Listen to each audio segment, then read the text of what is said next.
What's going on, big dog? It took me a little technical difficulties because it don't changed up. I couldn't figure out how to share it, so I did end up sharing it to the Turf Wars page. Did you approve it? Let me check. Let me check. See what I'm Good to saying? see you. It's good to see you, my brother. Good to see you. Well, I was checking. I was checking the turf wars.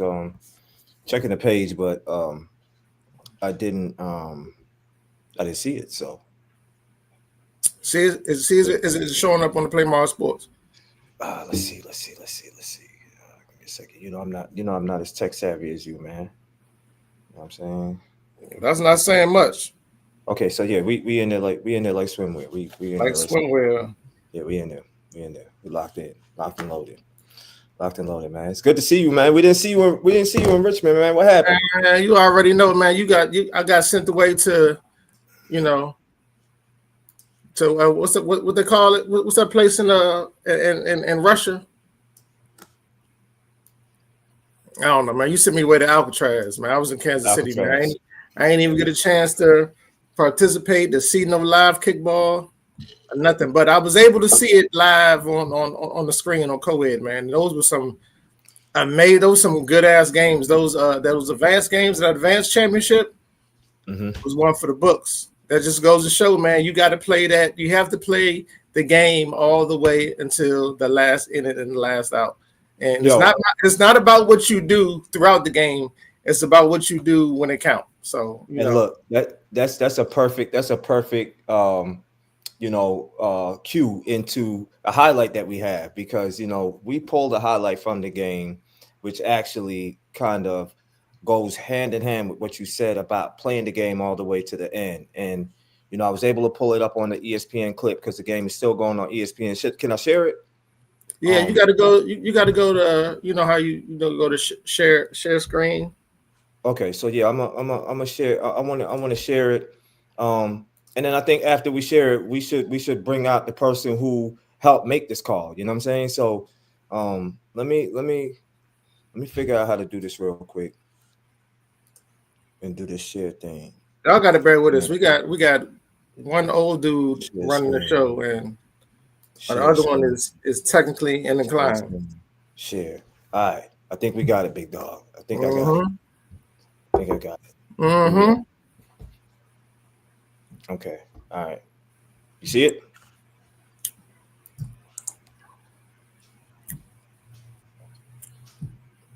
There you go. Is that it? So yeah. So let's do it. Let's run it. It looks as though, by the way, they're motioning. Hold up. That's intermediate. This intermediate. They said it was at 2:30. Exactly to be exact. They said it was at 2:30. Knowing the rule book and when they Okay, here we go. Here we go. I think this is the last one, right? Yeah, that's it. Is this it? This is the first inning. Is that it? Ball. Yeah, that's it. Inning that Shockwave has now batted over. Yes, bases loaded. So hold on, stop it right quick. So for the people who wasn't there, who ain't see it, as of right now, it's bases loaded. It's one out. The game is tied. It's the bottom of the sixth inning, and Deja and Shockwave is up the kick, and it's tied 1-1. And they got they're the home team. So if they win, if they score, they win. If they don't happen to, then it goes into overtime. Okay. Say that one more time. God damn. It's bases loaded. Shockwave's up the kick. Mm-hmm. What's the young lady's name?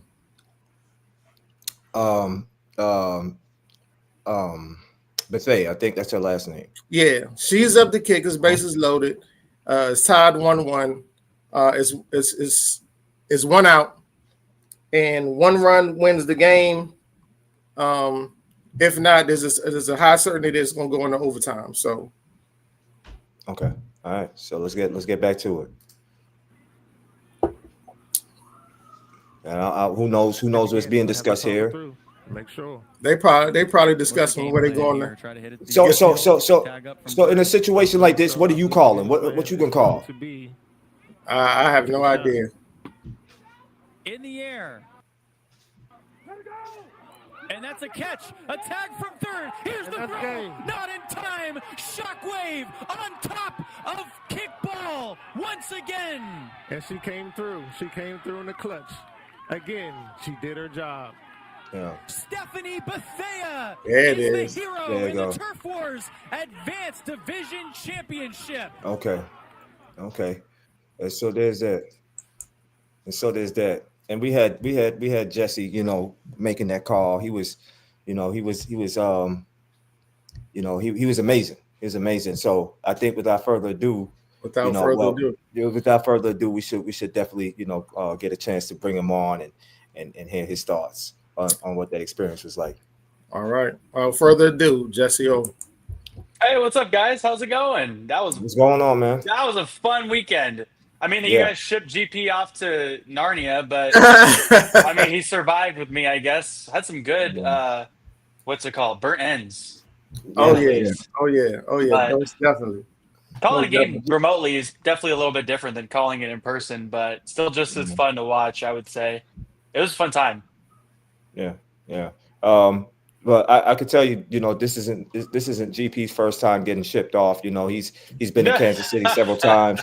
We've had him go up there several times already, so he's kind of like a pro at this. So, but I have to say is he's very reliable as it relates to being somebody we can lean on to make that last minute pivot. But man, thank you, not only for taking the time to join this segment, Jesse, but thank you for helping us call these games. I know that for you, it was the first time you ever had a chance to experience calling the game of adult kickball, but now it's something that you could add to your resume. And we'd love to learn from you just a little bit about what that experience was like for you. Oh boy. I mean, that experience was crazy. I mean, first off, it's one of those sports that kind of takes me back, like I was telling you guys about off air. It takes me back to my minor league days when I used to call minor league basketball. There was a time when, you get the rosters maybe 10 minutes before a game starts. And so from there, once you get the roster, you're just kind of freeballing it once you go into the game. Now, in that aspect, when I was doing minor league basketball, it was more me by myself trying to figure things out, getting reps on air really for the first time since I was in college. But with this, it was really easy because I had the encyclopedia sitting next to me and I called them that on air a few times. I had the Kickball Encyclopedia and GP Legacy Sports sitting right next to me. So, getting to lean on him and figure out, how I want to call certain plays, how he likes to call the events. Because, I try to, as a play-by-play, set my analyst up for success. So, after our first, inning of work, I look at him and I ask, hey, can I do anything better? Can I set you up any better? He goes, no. I mean, we're free balling, so let's go. Said, okay, gave me a lot of confidence in myself to call this sport that I never really thought I would call, but it was definitely a very enlightening experience. And I loved working with him because, I could really turn to him and ask him literally any question about any rule, any clarification I needed.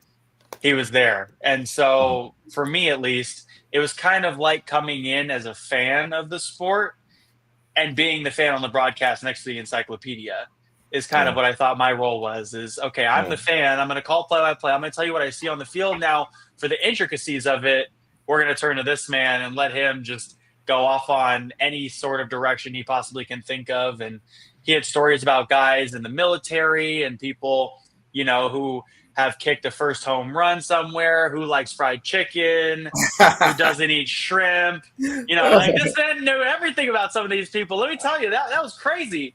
Some of the facts he whipped out of nowhere, I was like, hey, we're really here. Okay, let's go. Adult Kickball is live. it's definitely live, man. And we definitely had a great time, working together. Out of all the people, I know Aaron, I'm going to say something, but all the people, man, outside of the first person I did it with, Kevin, you would probably your enthusiasm and like Ariana said, the innocence. You got to watch him, man, because I already know where he's going. You got to watch him. I already know where he's going. But your innocence of not knowing and asking the questions is what made the broadcast that much better. Hey, man, it's adult kickball. You got to have fun with it. Like like you grow up playing kickball. Everyone, I think, has played kickball at some point in their lives, and you did it probably in the schoolyard or wherever the heck. Now you can do it intramurally. And now you can do it professionally as well, which I think is incredible. And I would like to have a team at some point as well. That's like now my goal after seeing everything this weekend. I mean, that is just so sick that this is really a thing that you can get out there and do. And I want to help promote it and do whatever I can to help you guys grow. Yeah, man. Look, it's definitely one of those games that all of us could identify with at some point in our life, but most of us we identify with it, the game, playing it as kids, and so um, I think that's what's so intriguing about it to most people who see it. They automatically, oh, I remember when I played this as kids, but you fast forward to adulthood and the game is played so much more differently than we remember playing it as kids. And I think for Oh yeah. you, I think that was one of the biggest value adds that we had to the segment, because you came in with a fresh set of eyes. You came in and you had 1,000 questions in terms of like, okay, why are they doing this? And what is this about? What is, like, you were saying you had the encyclopedia next to you. And so one of the things that I loved about the broadcast was just how organic the exchange was between you and GP as you guys talked about the game, because the questions that you were asking were genuine questions that typical casual sports fans probably wanted to Right. know as well. You know what I'm Yeah. saying? And so I think that made for a good segment, great broadcast, and just, made it even that much more informative. Yeah. Well, I mean, I just literally had actual questions, that I might not have seen in the rule book. Like I didn't want to come in completely blind. So I obviously Mhm. read the rule book, but I do need clarifications on certain things, like, oh, how far out in front of the plate is someone allowed to get if they're getting a running Mhm. start? That's a real thing that I think I should know, on the broadcast. And I'm sure multiple people were probably thinking that too. And the fact that we also had Mhm. video replay for a lot of just the plays in general. So when a challenge came in, that just Mhm. made it awesome. And I know that that's an Yeah. aspect of the broadcast you guys probably liked because, you know, Mhm. everyone, the coaches really have to think about, okay, is this the time that I use my challenge? Is this, not the time? Should I lean into this? Because as a person that has probably seen it in its inception and now how it's been growing over the years, adding that video component to it where you Mhm. can go back and be like, are you sure you want to do it? All right, bet that up. Mhm. Here we go. Yeah. Yeah. And you And look it and was. see, it's like, And it was something that you said early. I mean, a couple of days ago, Aaron. You said that being as though we had the ESPN, the camera challenge, some of the coaches who would normally want to challenge everything, they made them think twice. Do I really want to do Made that, them or do I think want to say, twice. yeah? Yeah, made them think twice, and I noticed that too. Like as I'm sitting there in real time, because I'm with me and Katie. We're having the conversation, and she's producing and all of that. And a lot of the plays that were bang bang, like 99% of the times, in any other circumstance, I'm seeing certain players and coaches. They're going to be vocal about these plays, and they're going to die on the hill for these plays. But when that challenge was instituted, it was like, well, do I? Do I not? And so it yeah, seems as though when that camera's in the sky, and obviously the camera doesn't lie, you don't see as much,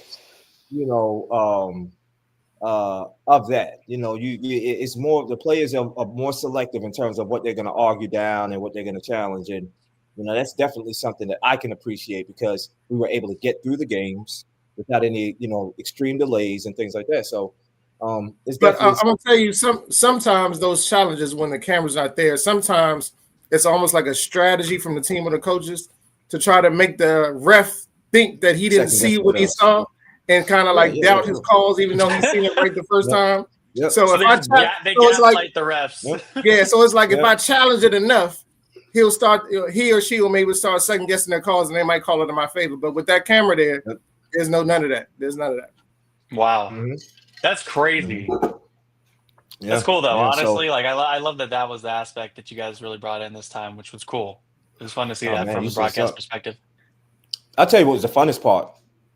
The funnest part about it was when the video was being challenged, and so production is kind of going through it, and they're telling, they're replaying it, and I'm the only one who knows what they're saying, but all the players and referees are staring in my face, waiting for a decision to be made, like they just got selected on the cast of, I don't know, but I mean, it was crazy. I'm sitting there and I'm listening, waiting, It's and like, everybody's yeah. staring in my face. It's like they're waiting for the final decision. And at one point, I thought about lying about the call, but then I was like, nah, now's not the time to play. But then Well, also, it's yeah. almost like it kind of gives a little more credence or integrity to the actual ref, because like, hey, look, you've been challenging me all day, but I've been getting these calls right. Right. Yep, that's true. Yeah. So no, but it's definitely an amazing day. The weather was perfect, the broadcast was perfect. We shout out to our sponsors, Red Bull, T-Mobile, the Richmond Region Tourism, all of those groups that came in to really make this event possible. It was an amazing event, amazing experience. Shout out to all the teams, that came out, competed, and showcased an amazing product on the camera and on the field. I think the best is yet to come, Jesse. I really do. Yeah, absolutely. I mean, I was also thinking there's probably so many different ways you guys could go about, growing this as well, and maybe we'll get into that in a sec. But Mhm. I also like how it's literally like Survivor, when someone's getting voted off the island, so everyone's just Mhm. looking at you like you're the host, and then all of a sudden you're Right. like, you're gone or Yep. something, like Yep. you're Yep. out, or Mhm. hey, you're safe, you're staying, and Yeah. then Yeah. everyone's like, yeah, That was it's fun. great. That was so fun. Yeah. That was so fun. Yeah. Having that power in my hands at the time, where I'm like, everybody's feel waiting. really good. I'm like, Yeah. it felt so good. Yeah. And I was like, man, I can't wait to tell them they were wrong. Yeah. I was Well, then you get you know. as a president, as the guy who organizes everything, then you don't have to deal with it, and that I think is just worth it in the long run. It's just not having to It deal is. with that. It is It so is. much It better. is. Yeah, and it's one thing. So it's one thing when you have to deal with it in real time, but then also too, it's another thing when you have to deal with it on Monday morning, because everybody, the first thing they do, they pick up their phones, they get on social media, and they talk about all the things that went wrong. Yeah. And so it's good to have that in place where that's just not something you have to worry about. It's like you don't got to worry about No news is good news. no Is news what we is say good in the news. industry. Yeah. Yeah, and we already pride ourselves on really controlling what we control to make the event and experience as good as possible, right? So those are things like making sure the event is running on time and the games are, organized and all of these different things. But then there's certain components of the event that's just completely out of your control. That could be a good call or a bad call. We just don't have any control over what a referee may see or may not see. And so a lot of times when a referee misses something or they get it wrong because they're human, sometimes that gets highlighted more than everything else. And so it was certainly good to have a system or something in place to kind of mitigate that. Yeah. What surprised me was how fast a lot of the games went too. Yeah. You could be done with a whole, 5 or 6 inning kickball game in like 42 minutes, which was crazy. Mhm. That was the one thing I really didn't even expect. And that's something I asked GP on the broadcast. I said, is this usually how fast it goes? He goes, yep, this is how we do it. Like, sign me up, say less. Yeah. When you have and teams, I was telling you, when you have teams that have that great defenses and they go 3 up and 3 down, and I mean, you're through that game in no time. Yeah. You know what else also really surprised me was that there was a lot more bunting than I thought. Because when I was growing up playing kickball, I was just like, all right, I'm going to try to kick the ball over everyone's freaking head because that's, I wanted to show I had the biggest leg there. But, it's such a game of strategy, and I don't think people understood that enough. And so I made sure to take the time to ask GP that on air, asking him, okay, are there people that are, have specific more roles? Like one's better bunter, one's better runner, one's better kicker. He goes, yeah, like everyone here, like here's the duo. Here's this duo. She's going to be the runner on base if they get on base, but this girl has a bigger leg and she's better directional kicker or something like that. I didn't really even think about that. I thought everyone was just going to kick the ball as far as they can. But then I realized that would just lead to a lot of outs. Because it's a kickball, it stays in there for a little bit. It's very buoyant. So that was something that was completely, a big curveball for me. And if you thought about it, like having a home run wall, there wasn't too many balls that actually, got close to going over it. So yeah, I think maybe 2 or 3, and that was it. Yeah, it was two or three at the warning track, and that was it. Yeah. And I think that's one of the things that that gets noticed the most about our game of adult kickball, especially like when we air on TV. Like we see a lot of people like on our social media that are finding out or seeing it for the first time. They criticize the bunt, and a lot of them, they'll say things like, "Oh, just kick it. Why don't you just kick it?" But you got to think like you got a lot of talented players out there in the outfield, right? Like when you kick that ball and it goes in the air, there's a slim chance that it's going to just land. Like most players are going to be able to track it down and catch it. And so what you at that point, what you're doing is you're defeating the whole purpose of really trying to win the game. In order to win the game, you have to score runs. In order to score runs, you got to get people on base, and then you got to move bases. And so the best way to do that is, players have figured out over the years, if we keep it out of the air and put it on the ground, we give ourselves the best chance of doing what? Getting on base. And then if we keep doing that, then we give ourselves a better chance of moving those pieces that are on the base. And then when the time is right, once we have runners in scoring position, then we can put it in the air. And we don't care if anyone catches it, because we're exchanging or trading that out for a run. And so, in most cases, you're going to see a little bit more bunting than you see kicking out. Now, this year on the Ocho event in August, we gave the viewers what they asked for. It was like, all right, we're going to take bunting out of the game for men. And we're just going to make men, they have to kick out. For me, I felt like it definitely, it caught me by surprise the way the game went. It didn't end as quickly as I thought it would. But for the most part, I feel like it was pretty much as consistent as what you would see in a predominantly bunt game, Yeah, absolutely. I think the cool thing about that, though, is, I was a baseball player, high school, college. Go Bears, by the way. Got the shirt on to prove it. But the cool thing, I think, when you're playing baseball specifically, it's like you have situational hitting. When the runner's on first, you bunt him over to second. When he's on second base, you got to hit the ball the right side to get him over to third. Once he's on third, you hit a fly ball, get him in, right? But and also, if you think about it, but in kickball, though, it's literally the same exact thing. Right. And also, in that aspect, if you hit the ball in the air, what does the defense do? All they have to do is one thing, catch the ball. If you hit it on the ground, they have to do two things. They have to get the ball, and then they have to throw the ball. Actually, three things, because then someone else has to catch the ball on first base to get him out. So you have to do at least two things, because I guess you could throw the ball and hit someone, but then the ball's still live it's called a peg. So once you peg someone, but they didn't they hated that. Yeah, Katie hated you pegging that, and I know GP encouraged you to use that word. No, GP. It was in the rule book. So who am I to tell him? If you wrote it in the rules, that's what it's called. That's a word GP is very familiar with. You are very. I knew you was going to say that. You are very familiar with that. That's a word. That's why it was in the rule book. That's a word that man GP is very familiar with, and that's why he, But I didn't say nothing about it either. Yeah, man. But now Katie hated that. She was like, "Why you keep saying peg? Can you not say tag?" And I'm like, "Hey, man, look, GP on air. You know what he want to say, man. Be quiet. But no, I think it was really cool. Jesse, we have some special guests backstage that we want to bring on to kind of talk about the experience. But I think that there's a segment where you mentioned that you have some ideas, some things you want to talk about in terms of how we can grow the game, and I think that's really important that we do that. So.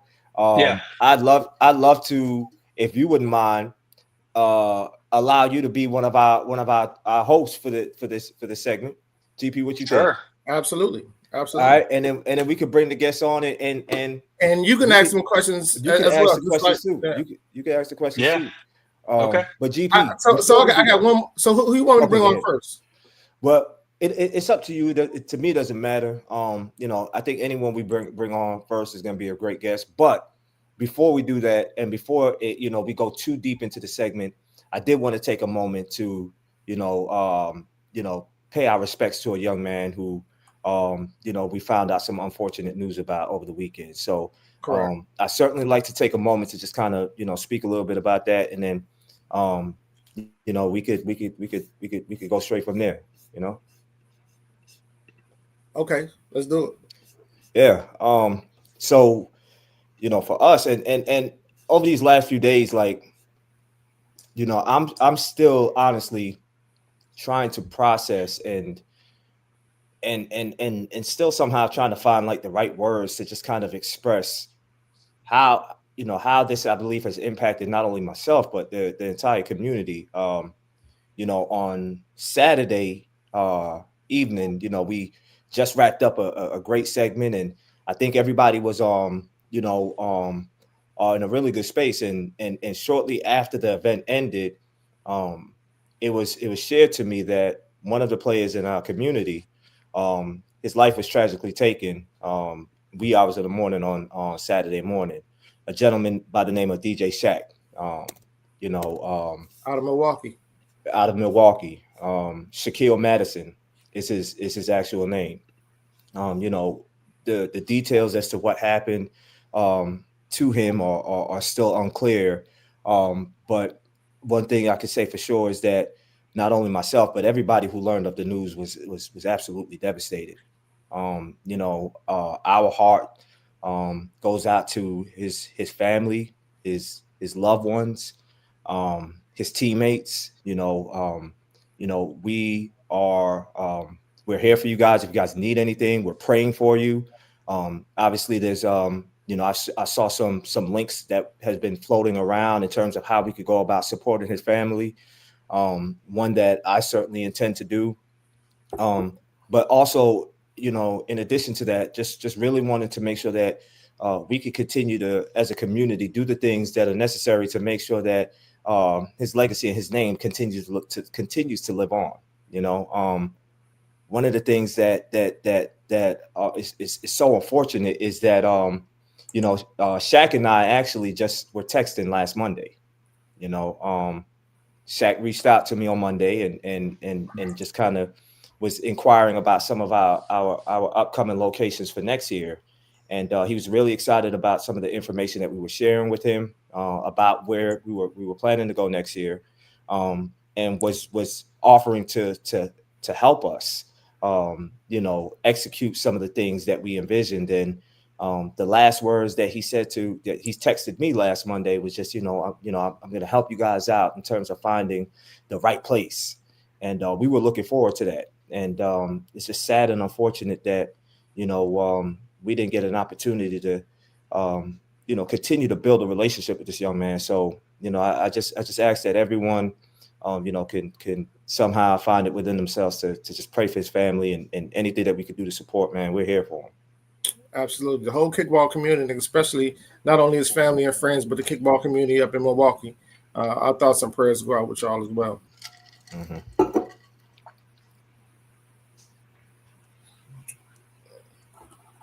And that was just a small moment of silence. So with that being said, I'm going ahead and bring out, because we got two people backstage. One person for sure, I want to make sure that she gets her just due, being as though she had won her 100th championship this past weekend. So we definitely going to want to talk to her and highlight that. But at the same time, we got Powerball backstage, and they're at their kickball game right now. So I'm not sure how long we're going to have them, but I'm going to bring them on now. And I'll bring Jackie on as well. So it's up to you, Ariel. Who you want to start with? No, we're gonna start.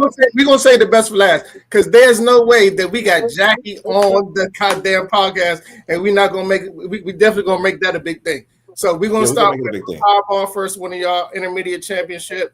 Congratulations to y'all. How y'all feeling right now? Hey man, we feeling good, man. We appreciate y'all for having us up here. We feeling real good to be on this stage right here with y'all. Squeaky, where the ring at, man? Man, I'm working. I'm working. I don't want to get my ring dirty out here. There's dirt out here, man. Okay. So question for y'all, man. So obviously you guys pulled off the unimaginable this past weekend. Don't say that. Let me finish. All right. To the outside. Everybody within the camp, your camp, already knew what you were capable of. Otherwise, y'all wouldn't have even registered and signed up to be a part of this, right? But if you showed the list of names that was competing in this tournament, and you asked outsiders to say who's going to win this championship, how many of those people Powerball? They wouldn't have picked Powerball, right? They wouldn't have picked Powerball. So I say that to say, now that you guys have shocked the world, what has it been like for you now that you went back home, back to your respective city? Do you feel the love? Do you feel the respect? Is there any type of shift in energy now that y'all back home after doing what y'all did? Yeah, this tournament, I feel like it does give us credibility, give us respect that we've been trying to earn and work hard for daily. It's a good feeling to win on that stage. The work we've done for the years and the months, the adjustments, listening, making changes, and getting advice from other people, other coaches, and watching tape, and making the roster changes, and making an adjustment with how we coach, how we prepare, And it turned out in our favor for this past Saturday. We had the first win, we lost 2, and then we're on a run. It showed how we our chemistry and our hard work paid off. No, that's dope. Because I want to say that I'm super proud of y'all because I saw when y'all first came in, and I see the work that y'all be putting in at home amongst y'all local players. You always seeing Powerball Raleigh y'all be having practices, kickball drills, all that to get everybody where they need to be, and to finally see it pay off and y'all come home or bring that championship back to Raleigh. I know it feels well, and I definitely know it's going to help the program in the future. Oh yeah. We already got people already asking us when is the next one. They want to go when the next one is. That's how it be. We already planning. Yeah. We already planning for 2026. We just waiting on the calendar to drop so we can let people know where we're going and what we're doing. We hoping that we can at least start bringing 2 teams, man. That's what we're praying for. 2 teams, 2 co-ed, 2 ladies. I will say that's always y'all plan. Y'all definitely are always trying to support as much as y'all can, but for some reason it don't work out. But for the most part, y'all definitely get A for effort because y'all definitely be trying to get everybody involved. Mm-hmm. Oh yeah. Now, I do got a question, and I'm sure Jackie and GP could both attest to this, right? So like as sometimes as leaders and as coaches, when you have a vision and you trust and you believe in your vision, but it just doesn't seem to come to fruition in the time that you expected. Sometimes you start to question that vision. Sometimes you start to question, am I leading? Am I doing the right things? And so for Powerball, you guys have been at it for a while, but you left some tournaments where you came up short, right? Let's just call it what it is. At any point, did you guys start to question, what you were doing? Or did you always believe that what you was doing was eventually going to come to this? Well, I felt like it was going to come together eventually. We just kept getting pieces, losing, getting new pieces, had to train them new pieces. Old pieces like, man, I'm tired, I'm losing. So we had to keep pieces switching in and out, in and out. That's why it was kind of real hard to keep it going. But for some reason this time, the pieces that we had, the core rather, been with us for at least 2 years. So that's why it kind of worked out. We might have added a piece or 2 here to make it better and stronger. That's why it worked out for us this time. Mm-hmm. Yeah, I would say adding that too. As frustrating as it was, we almost talk every 10 minutes. So we're constantly brainstorming and we are working, staying the course. And like I said, making the adjustments and being humble and asking for help, doing the research and just trusting other people to help us to make the adjustments. Giving people a reason to play for us, which is finding out where their needs are and giving them a reason to play with us and go hard in an extra mile. And we have something that we have a core, a foundation, a family. We do a lot on the field, off the field. It works for us. I think we have something we can build on, keep going for 26. It'll be even better next year. I think so. Jesse, did you have any questions? Yeah, I actually do. So I know everything is always, going great when you're winning and whatnot, but I'm curious as to what are the aspects of the game right now that you guys feel like you can still get better in, even though you performed really well last weekend and Offense. won. Offense. Our offense is still to us still kind of weak. We still trying to. It's sad, but we still trying to learn how to bunt, punch, kick big. We still trying to learn all that. Our defense is pretty good. For most part, we can get solid and lock it down, but we'll end up making a mistake here and there, which is what end up costing us games on a mistake. So if we can't really come back on offense, then that's what kills us. Is our offense. We working on it every day and trying to get people to be, get used to being uncomfortable with changing their kicking style or their bunt style because what you've been doing ain't working. So you need to try something else. Mm-hmm. So that's the hardest thing is trying to get people to say, do something else. Try another kick. That shit don't work. And I'm gonna also I'm gonna also add. I was speaking to the GOAT. She's on the live tonight, Miss Jackie. She's been very helpful for the last few weeks as well. So just like I said, researching and asking for some type of assistance to help us teach people different verbiage or different style. It's working for us. We're making changes and getting better, being consistent. But Awesome. what I can say, what I can say about you guys, Squeaky, I know you say, you know, your offense got to get better.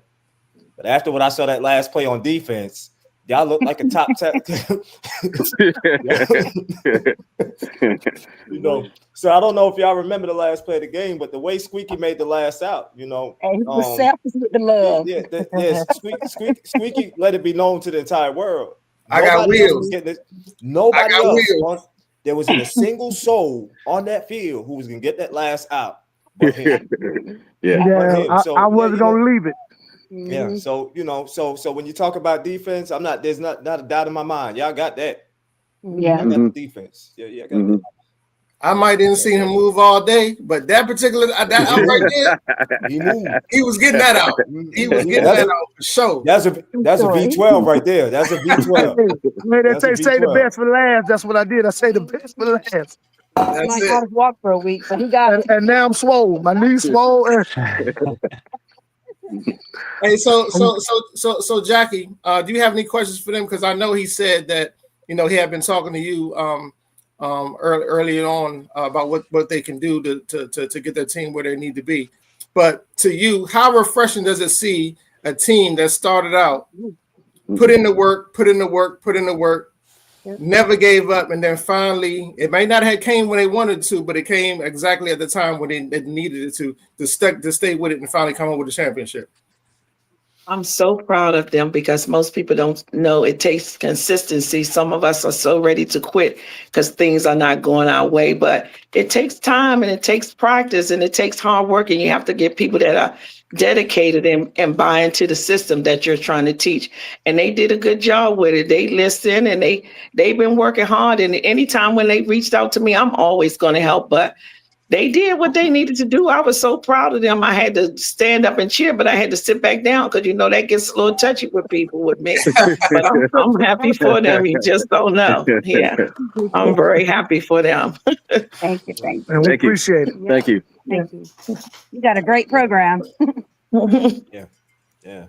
Well, she learned everything from me, but we can talk about that a little later. Hey, look, Jackie, you remember when you saw me up there playing at the Jackie, don't gas it up. What he's getting ready to say is very, very truthful. I did not know Ariane knew how to play kickball. When I saw him back catching, and they actually won that night, and he was the back catcher. I actually walked up to him, give him kudos. Really, I did. So he's not telling any joke on this, but it's true. Hey, thank you. That's all. Yeah, he made a deal with somebody. Then he made a deal with somebody. Let me get y'all out, and I got y'all the next turn. Yeah, man. We had to do what we had to do, Squeaky. So, but there was that. But no, we know that y'all are at multitasking right now. Y'all at y'all games and stuff like that. So, we appreciate y'all taking the time out of y'all day to come and just kind of recap the experience with us. If y'all want to stay, I know that's cool. But GP, I know we got Jackie on the line, and we got to talk about this centennial. Because ain't no telling when we gonna get her back on here, so we got to take advantage of while we can. You don't win. It's not every year you win 100. We gotta get back to the. That's a fact. Don't say it. Hey, listen, y'all. We're gonna have to get off the line. We got to get back to the games. We appreciate y'all for having us up here. And congratulations again to y'all. What's going to be the name of the second? If your name's Powerball, what's going to be the name of the second team? Then is it going to be lottery? What are we working with here? Ooh, that's a good question. I don't know, but it's gonna be something strong. I know that. Okay, sounds good. Mega Black Millions. Mambas. Black Mambas. Mega Millions. We could go with Mega Millions. Oh yeah, that's a good one. All right. Take care, thank y'all. guys. Good luck tonight. All right, thank y'all. Good night. Good night. All right. Hey man, that man Samir backstage. Nah. Well, you know what? It is somebody backstage named Stop Playing So Damn Much. So I guess that might be him. So I'll go ahead and bring him out. Yeah, man. There you go. There you go, man. Because you ain't had your camera on. I ain't know my camera was on the whole time. No way, You've been bro. doing a lot of shaky shit, GP. Man, what you talking about? Yeah. I'm gonna get to you. Go ahead. Let's give Jackie her flowers right now, but I'm getting to you after. You can get to me whenever you feel like it. What you Go ahead, talking about? Jackie. Congratulations. Thank you. Jackie, so Jackie, first and foremost, we want to congratulate you for number 100. Thank you. And it's cool how you did it, right? Because you got number 100 with a team called Double Trouble. So Double Trouble helps Jackie win triple digits. Ain't that something? You know what I'm saying? Double Trouble leads to triple digits for Jack. Yeah, so it's just a place. But no, congratulations on what you've been able to accomplish.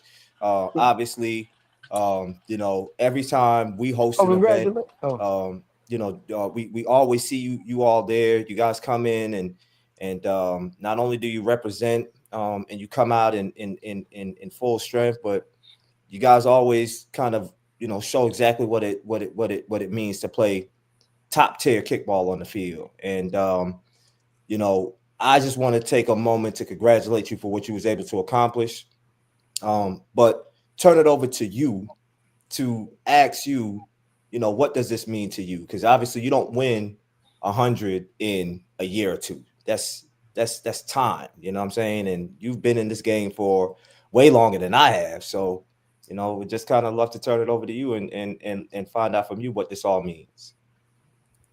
For me, it meant keeping, like I started out, GP was on my team, and I just look at things like when GP and them left, you had GP is the Kenny in the kickball world, honestly. Elo is the Greg in the world. Bonus is the little Earn in the world. So when I always model my teams, they've always been structured pretty much the same. You had to have the kickers, you had to have the bunners, you had to have the pitchers, and basically just the work really came from them.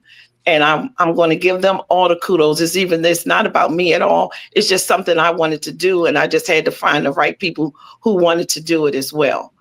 And most of them did. Every year, the teams got better and better, got stronger. Mentally, like, I was a softball girl all my life. I started at the age of 4, so kickball became natural. Slide my hand down the back to go up 1, sliding it the other way to take it down 3. So what I did is said, if you can do it with the baseball bat, I could do the same thing. I taught Ern and Kaya how to practice bunting. We did it right downstairs in the basement.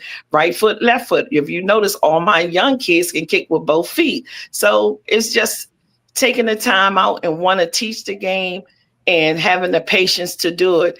And it's just been wonderful for me because I keep seeing another generation, and another generation. And this last tournament this idea was given to me by someone else that was one of my first mergers with D'Angelo, who's not here anymore.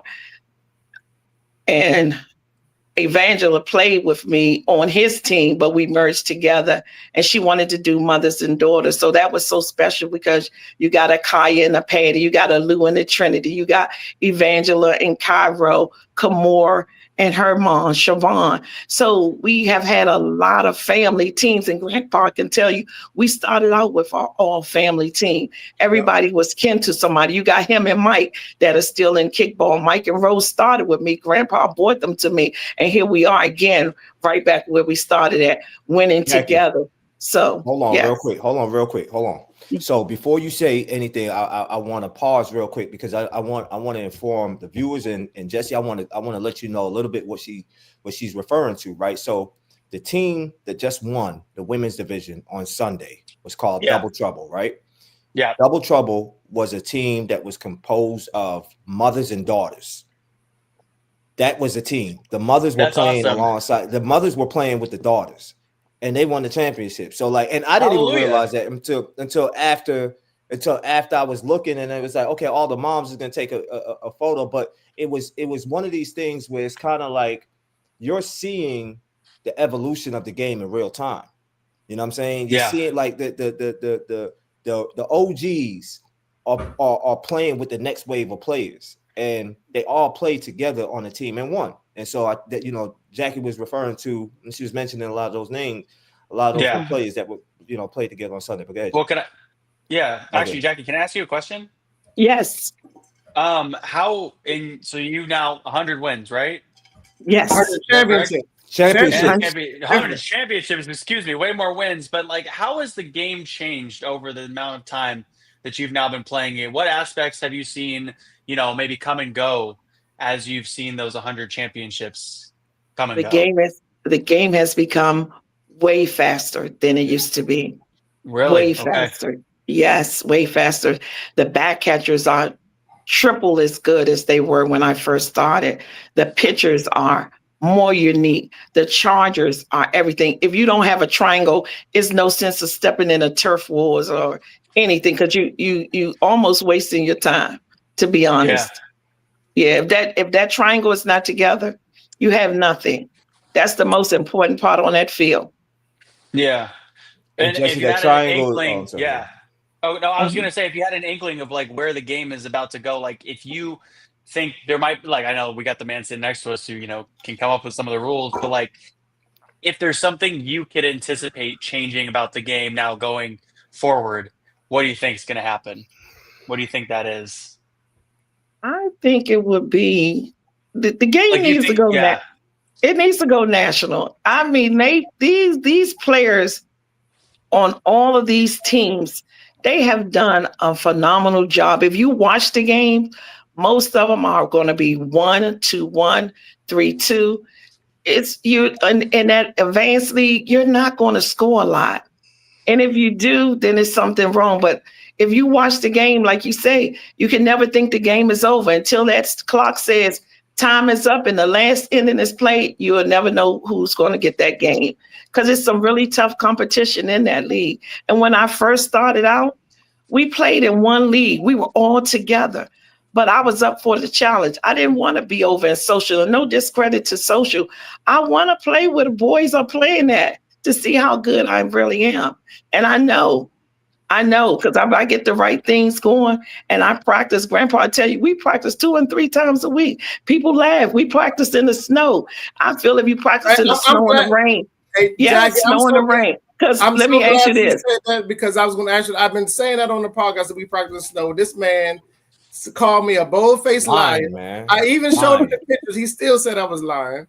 I'm glad you came here to clear that up. I didn't care if it was snowing or raining outside, because let me ask you this, and I'm going to refer this to Ariane. If we playing in a tournament, it rains, we still have to play, right? Yes, ma'am. Unless it's lightning or thunder. So why shouldn't you practice in the rain? Is my concept. You got to learn how to catch the ball when it's wet. So you got to practice in it. GP never said that he didn't practice in the rain. GP likes practicing in the rain because he likes playing with wet balls. Man, there you go. So I never questioned. Pause. I never questioned that. It was when he said the snow. That's when I was like, GP never practiced in the snow. Yes. But yes, he did. Okay. And they had to run the hills in the snow. So that was a good way. Them in the snow. Yes, a good. Yes, you run the hills in the slow, and that way when you come down the hill, you'll learn how to slide and come back up on your feet. Now, I can't give y'all all my tricks because everybody else going to be practicing this. I mean, you're a true softball girl. I like it. Yes. Yeah, that's literally how I used to learn how to slide. They used to make the field all muddy, and then you just learn, okay, you got to get going. Yes, exactly. Awesome. Yeah, learn how to pop up. I love that. Anyways, Ariane, GP, I got to get out of here in 10 minutes. I got my television show to edit with the producers for NBA TV. So I got only 10 more minutes, unfortunately. Oh, no worries. We appreciate the time that you came on with us. And absolutely. We definitely hope to work with you again coming soon in 2026. And I'll definitely, myself and Ariane will definitely be in touch.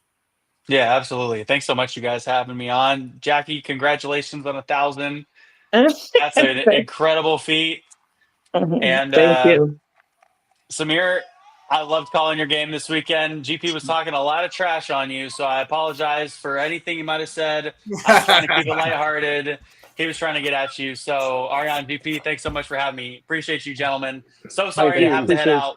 But let's I'm down to hop on another podcast soon, and we can talk about next steps for Turf Wars and where you guys should expand, because I got an arsenal of ideas I wrote down here. So Well, we'll keep that conversation private, Jesse. We'll keep that conversation. Oh, okay. Well, Yeah, all we'll right. keep that private. That's fine. Yeah. We'll keep it private. All right, guys. Thanks so much. All right, brother. Jesse. All right, thank you. Appreciate Thank y'all. you. Yeah. You guys all take care. Have a good rest of your week. All right. All You right. too. Yeah. He gonna kick Did right Jesse in. did Jesse just congratulate Miss Jackie on 1,000 championships? I guess he manifested it, but that's a long time. I hope and pray that our organization around that long for 1,000. Yeah, that's something there. But no, Miss Jackie, I mean, congratulations to you. Definitely well deserved. And there's no doubt in my mind that 100 is going to be 150 real soon. Yeah, As long as that slug's still playing, it's definitely going to be 150 real soon. Yeah, so we're And for people to be watching, whoever watches when they watch Deja Vu and Shockwave plays, to me and Jackie go at it all the time, the whole game. But it's all love. Trust, it's all love. Definitely. And that's what people have to learn. You can talk trash, but it's only a certain way that you do things. And you'll see me and Samir right over there at the end. He'll come and say something to me. I'll say something to him. But it's all within love. And like I said before, when Liz was around at the time, Shockwave, when I knew the day when they finally beat me, I knew they were on their way, and they did just that. They excelled and they took off. Same thing with Grandpa. The day when he formed that team and that team was able to beat me, it's just certain things that you know. So they made me had to go back, and I had to go do things all over again, which is the beauty to the game. Yeah. What they say, iron sharpen iron. Yeah, I'm going to always be humble. And when somebody shut me down, it's going to make me go work harder. That's just how it is. And I got to give mad respect for Shockwave, because at the end, we know a game could end 1-0, but Samir ain't going to give up. You know that. And so, yeah, him and Charles and them, they know what to do. So you ain't got to tell them. Like I always tell my team, we played them. We got to play to the end. It's like OC, KC. It's just certain people, when you get up by 2 or 3, that game is never over. Never over. So we did have a question based on earlier. How did you like the challenge to challenge the calls to go to the videotape? I loved it because I won the first one, but then when I lost that second one, hey, guess what? I turned around, I walked back to the dugout. There's nothing else you can say. You didn't have all them 99 posts and all them. Oh, y'all know people do a lot. I don't even like coming on here, but Grandpa made you a promise, said when I get to 100. Yeah. When people do all that talking on them Facebook and all that, y'all know I'm not for all that. I'm just not that. You got to take the wins and the losses all together. Don't keep showing me no replays of what happened. This what was called, this what it is. I might go say something to a referee, said, you called that wrong, blah, blah, blah. But guess what? I can't do nothing about it at the time. That's just what it is. But the replay now, I think it's magnificent. If you win, it's a good feeling. But when you lose, you got to go sit your little self down and take it as a loss. That's it. And Young, he did that on purpose. That last call, wait a minute, that last call, he kind of did like this. He kept saying, tell me what the call is. No, but okay, so Jackie, and look, GP, I'm sure you could back me up, right? So the producer, Katie, who was the one kind of saying the stuff in our ear, like she's the type of person where she talks out loud. She talks her thoughts to you. So before she's making the call, she's like, okay, rewind camera 1 and let's get another angle on this. Okay, rewind camera angle 2, and she's just going, and I'm like, okay. What's the call though? Like, it's just like, okay, guys, double back to camera 3 and GP on my line.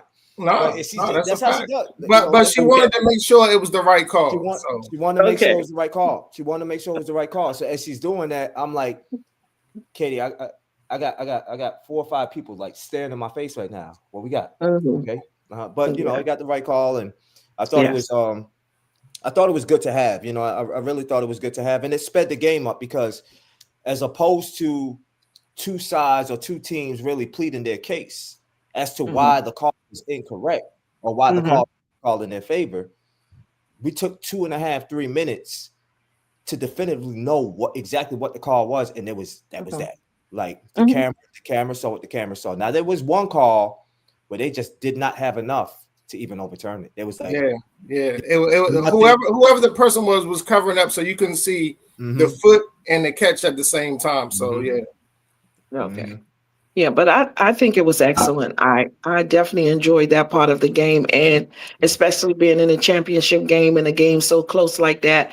It's just one of those things that needs to be happy. So kudos to you, Ariane, for even putting that into fruition so people can actually see that type of stuff. So that's a good look. Thank you. And look, I ain't even gonna lie to you. When I was sitting there at 1 calling the game, and there was that play where Aaron was going home and Samir threw it to him. From where I was sitting, it looked like he was out. And it looked like it wasn't even close. It was like, it's not even close. He's out. And there was a girl, I forgot who it was. She was sitting behind me and she just was shaking her head. She was like, he was safe. And I'm like, are you serious? I was like, he was out. So her and I kind of going back. I'm like, no, he was out by a landslide. And so when the team decided to challenge it, I was curious to know. I was waiting to be like, yeah, watch, I'm gonna be right. They was like, no, he was safe. I was like, what? Yeah. So that goes to show how a bang bang play, it could be viewed 2 totally different ways. But from my angle, it looked like the ball caught him right before. But if you go back and you watch the replay, because we have it from the behind the plate angle, his foot touched the base as that ball was like inches from his leg. I'm talking about a hairline from his leg. He had just touched the base. I was like, wow. Yeah, I'm glad they got it right. I love when the refs actually get a call right. Well, I mean, he didn't get that call right, but able to get the call right. A clean game. Yeah, it's a clean game, man. It's clean. Yeah. It's clean. Yeah, it definitely was a clean game because that was one of them. And FO, that was a close one there because you really couldn't tell. Yeah, you really couldn't tell. Yeah. I seen his foot hit first, though. And what we'll say, Jackie, is we know last year in Richmond what happened when and so, and I hate to bring up last year in Richmond, but it took what happened last year in Richmond for us to have the mindset that we have now. Like, we can't keep allowing things like that to keep happening. You got to get it right. We can't keep expecting, because as much as it hurts y'all, it hurts me worse because I'm looking at it like, man, we were 1 call away from running a flawless event. And now this oversight or this bad call could potentially be the narrative. It could take, you know what I'm saying? So all of the hard work and the due diligence that you put in to make these projects what they are, 1 call changed all of that. You know what I'm saying? And so I hate it. I hate it.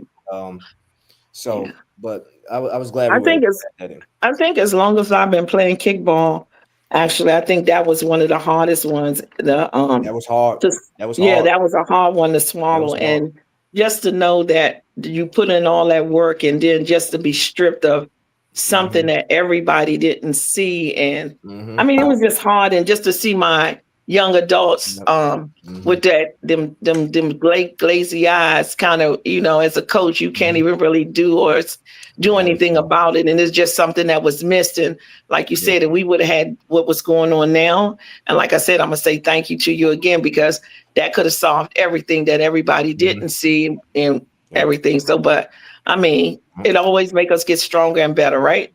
Yep. Yeah, sure does.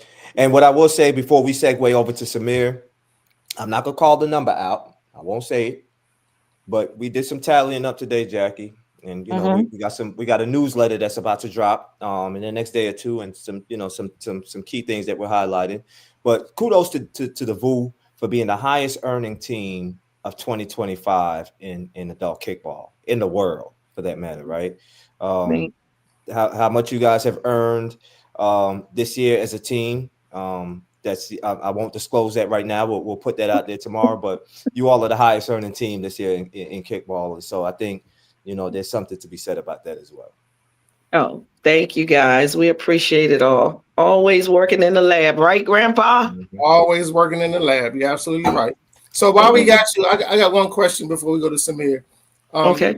Being this way that the game of kickball is going, how far and what would be your vision to see it go further? Besides national. To see it go further. Well, I can't really disclose too much because I gotta let y'all see what's getting ready to happen in 2026 for all of this. So that's going to be a little hard. But I really want to see Advance grow again, and I want some of the social teams that are very, very talented to push themselves up because they're more talented than what they think. And we used to have the thing called Any Given Sunday. If you practice hard, you put the work in, any given Sunday, you can take a team down. And some of them don't trust themselves and they have all the pieces to do it, but they won't try it. So I don't know how we get them up there, but some of them really. I think the thing is, to me, my opinion is that when teams see like a shockwave, they see a deja vu winning all the time, but they don't know the work that actually gets put in to enable to be like that. Like it took y'all a minute to get where y'all are now when you know with the second go round, but they didn't see all the times that you guys weren't winning and the mistakes y'all were making to the point where you have to keep at the grind to get where y'all are now. Nobody sees that part. They only want to see the part about you winning. Everybody wants to take a picture with the championship trophy. Sometimes people try to cheat and jump on another team. They never keep it within themselves. But one thing I can say about y'all, from day one, from the beginning, y'all stay, and Shockwave, I say that too, from day one, y'all stay within y'all's family, y'all team. And you may add a couple people for something that's missing from people that's not coming to a tournament or whatever. But for the most part, everything is homegrown and it's a core. And you stick with that core no matter what. Yeah, and that is very true. We definitely try to stick with the core, and we add what we need to go to a tournament. And that's another thing I always want the league owners to value too, because a lot of times you trying to bring your team to support the leagues, and a lot of times you got to do a lot of, I'm up a lot of times 4:00 in the morning. And late at night, just trying to make sure if I tell Grandpa I'm coming to a tournament, I don't want to pull out. So I'm reaching to get other people to play so I don't have to cancel out. Same thing with Turf Wars. If I'm coming, I'm trying to make it happen. So sometimes, just be a little flexible with the margins and how people operate, because you really have people who say they going and then at the last minute, they'll tell you not going. So rather than come back to you guys and say, I'm canceling, no, I'm going to do everything in my power to call this person, even have to give them a little help. And I know I know with Ariane, I drive them crazy, and Tasha, but it's coming out of my pocket sometimes. So you got to be a little flexible because I'm still trying to make it happen so we don't have to cancel. And I just know it's so much last minute with that. I know it drives you all crazy, but it's just something I want you all to consider, because a lot of times we are still trying to make it happen on our end when you get all these people backing out at the last minute to make sure you're supporting these groups. Because we try to go to every tournament. I'm just telling you, that's how my kids are. They want to participate, but everybody doesn't have the funding to do it and stuff like that. But, it's just something. Yeah. What I would say on the flip side, though, Jackie, is as much as, like myself, GP, Tasha, as much as we always put our foot down and want to put our foot down, I like to feel like we always are accommodating and try to be flexible. Let me say something. I'm not going to take that away from you all. You all have done phenomenal. That's what I'm going to say. Phenomenal. Super flexible. We all, like we acrobatic. We be like, registration shut down on Tuesday, and Thursday we still I've come to Tasha and I'll be like, oh Lord, Tasha, I know you don't want to hear this right now, but there are only 7 of them. I need to add 2 more or something like that. And her and grandpa and you, I will say, will be like, okay, this going. I was like, I can't get these 12 girls here and 13 can't play. So yeah, I just appreciate that though. Yeah. And we'd be like, it's the last time, and we obviously we're a community, and we want to see you all enjoy these experiences just as much as you guys want to be a part of it. So as long as we could find that way to make sure that happens, we're always going to do that. Absolutely, every time. Yes, but thank you guys. I know my youngsters, they enjoy this game of kickball, so it's just hard work and keep pushing. And like I said, more to come in 2026. I thought I was going to leave at 100, but they told me that was a no-go. And yeah, that's dead. That's dead. That's dead. It's almost to the point where I mean, as long as you love the game. You love the game, so it's hard to walk away. Even when you feel like you want to, it's just hard to walk away. It is. It is. It is. It is. And but more so for them, Grandpa, because I really was ready to give it up. But they set me down like I was the kid. Right. And if you all know, when it comes to Ern and Kaya and like Tay and Matt, it's hard for me to tell them kids no. And Kirby, yeah, it's very hard. It's very hard. So I may got another year in me. This old lady old now. Because you like to stay traveling. So you know what I'm saying? They cut in on your travel time, you hear me? And I also want to say congratulations on your 21st birthday you just had not too long ago, man. Thank you. You look phenomenal to be 21. Thank you. Don't you do it? Don't you say nothing? Let's bring this man on, man, because this man, he acting real. I'm in a whole game, man. Hurry up, man. You was just running the bases, man. But they got you out, man. Please don't bring his ass back to turf war. He is trashed out away from home and at home. And I hope all the viewers see it. Boy is ass terrible with a capital T. He do not move out that box. If you're a referee, PSA, move your fucking feet. It's that easy. Just move. That's all you gotta do. I don't give a fuck you get the call wrong. Just move, please. It'll make me feel that much better as a player. Look at him. That's Samir. Look at y'all refs, man. This is how y'all refs be. It's a whole kickball game. He's standing on the gate. This nigga standing on the gate. Don't move at all. He just don't move. That man. He don't move, bro. He do not move. Let me see. Sorry ass. Okay, man. So this is a moment where we want to acknowledge you and highlight you for what y'all highlight were able my team. to accomplish. Don't highlight me. Highlight my team. Hey, what you on here? You representing everybody. Yeah, but say the name. You don't gotta say me. Say the name. Hey, man. We came on here to acknowledge you and highlight you for what you all have been able to accomplish. Appreciate it. This is your back-to-back win. Aside from Kannapolis, we're putting Kannapolis to the side because that was an isolated Corey LaGeorge thing. So that was an isolated project. But in terms of a Turf Wars event that was from start to finish, Shockwave has found themselves victorious in both of them. So my question to you is, what does this mean for the team, and how was these last two tournaments that you all played in? How important was these tournaments for the overall morale of the team?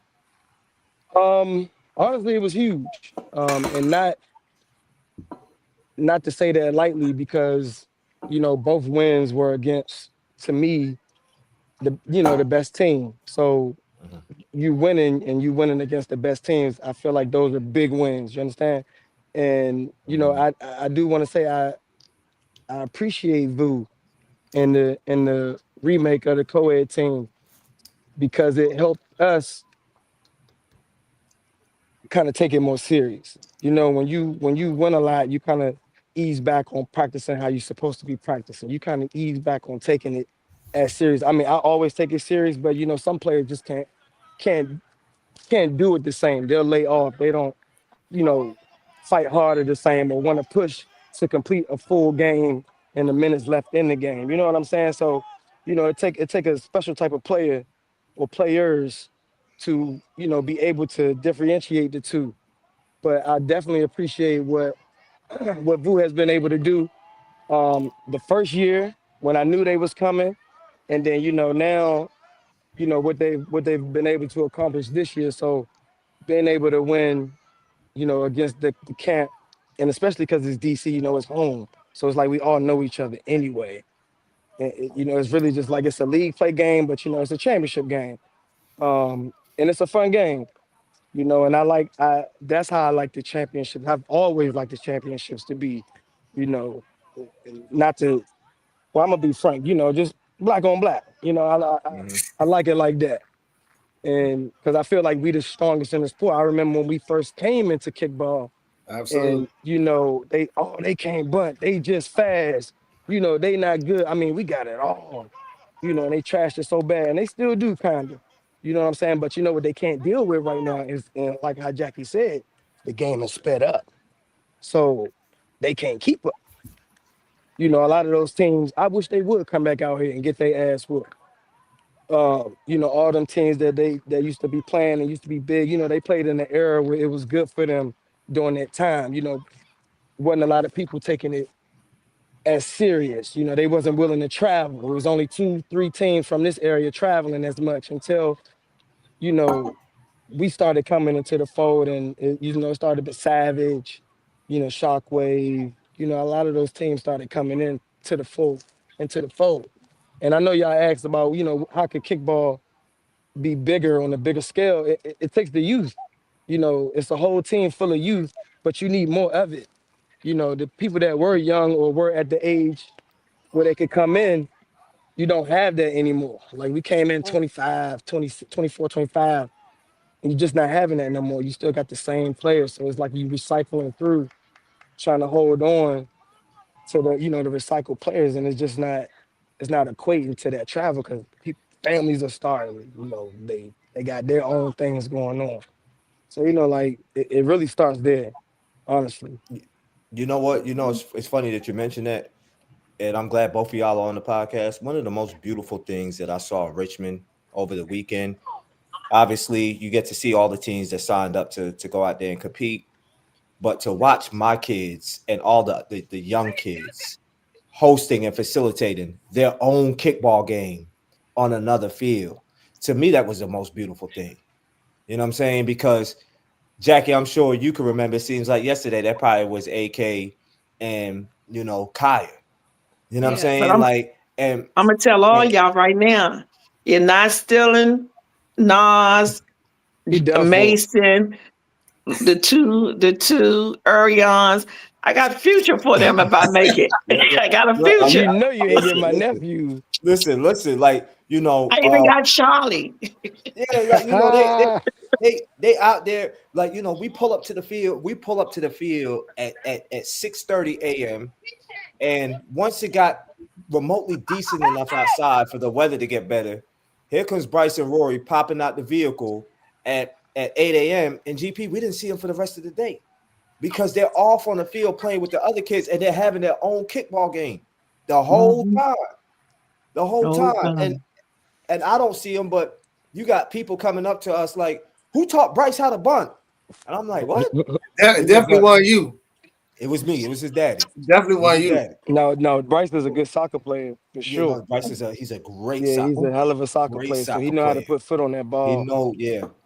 But just but for me, like because you said it's the youth and we got to get younger, but to see the younger kids gravitating towards the game, it's only a matter of time before they're the ones to carry it on, like VU kids right now and some of the younger players, And I got a funny story is my Hold on, first Aaron. or Aaron, my second phone year. about to die. I don't mean to cut you off, but I wanted to shout out a few of my players. Okay, go Stephanie, ahead. Yeah. who we know we only have 4 girls all day, and Stephanie Mhm. was kind of a new player that we had on the team, and I wanted to shout her out even for her kick this year. She didn't necessarily make a lot of plays all day, but she was burning her ass off. It was just getting out just like about like a millisecond.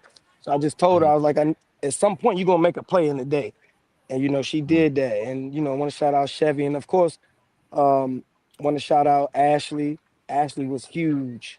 Ashley was Mhm. such. Yeah. She was such Yeah, I seen her make some plays for she was sure. such a security blanket on that side, that I love that side, and she was such a security blanket over there. And I can't. Her IQ is just unmatched in some certain Yeah. spots. And you just can't teach that at all times. And like Mhm. Jackie said, softball always plays a role in kickball at some point, and she's a hell of a softball player.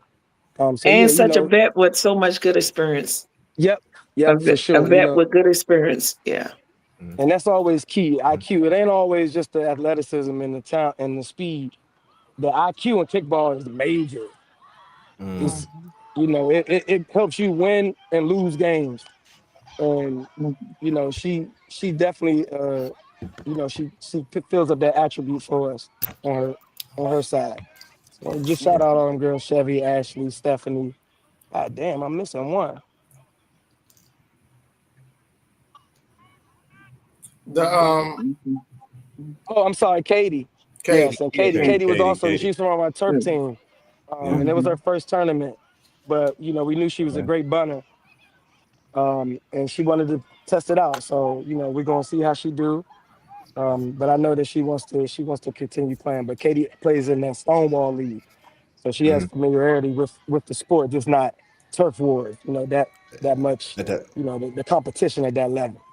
Right. So I got a question for you, Samir, because you like Jackie, as far as Shockwave goes, this is like the third generation of Shockwave, right? Being as over the players that you had, you still got a small core, but how difficult is it to keep it going in the third generation of remaking the Maybe the whole team fourth. for the third time? Fourth?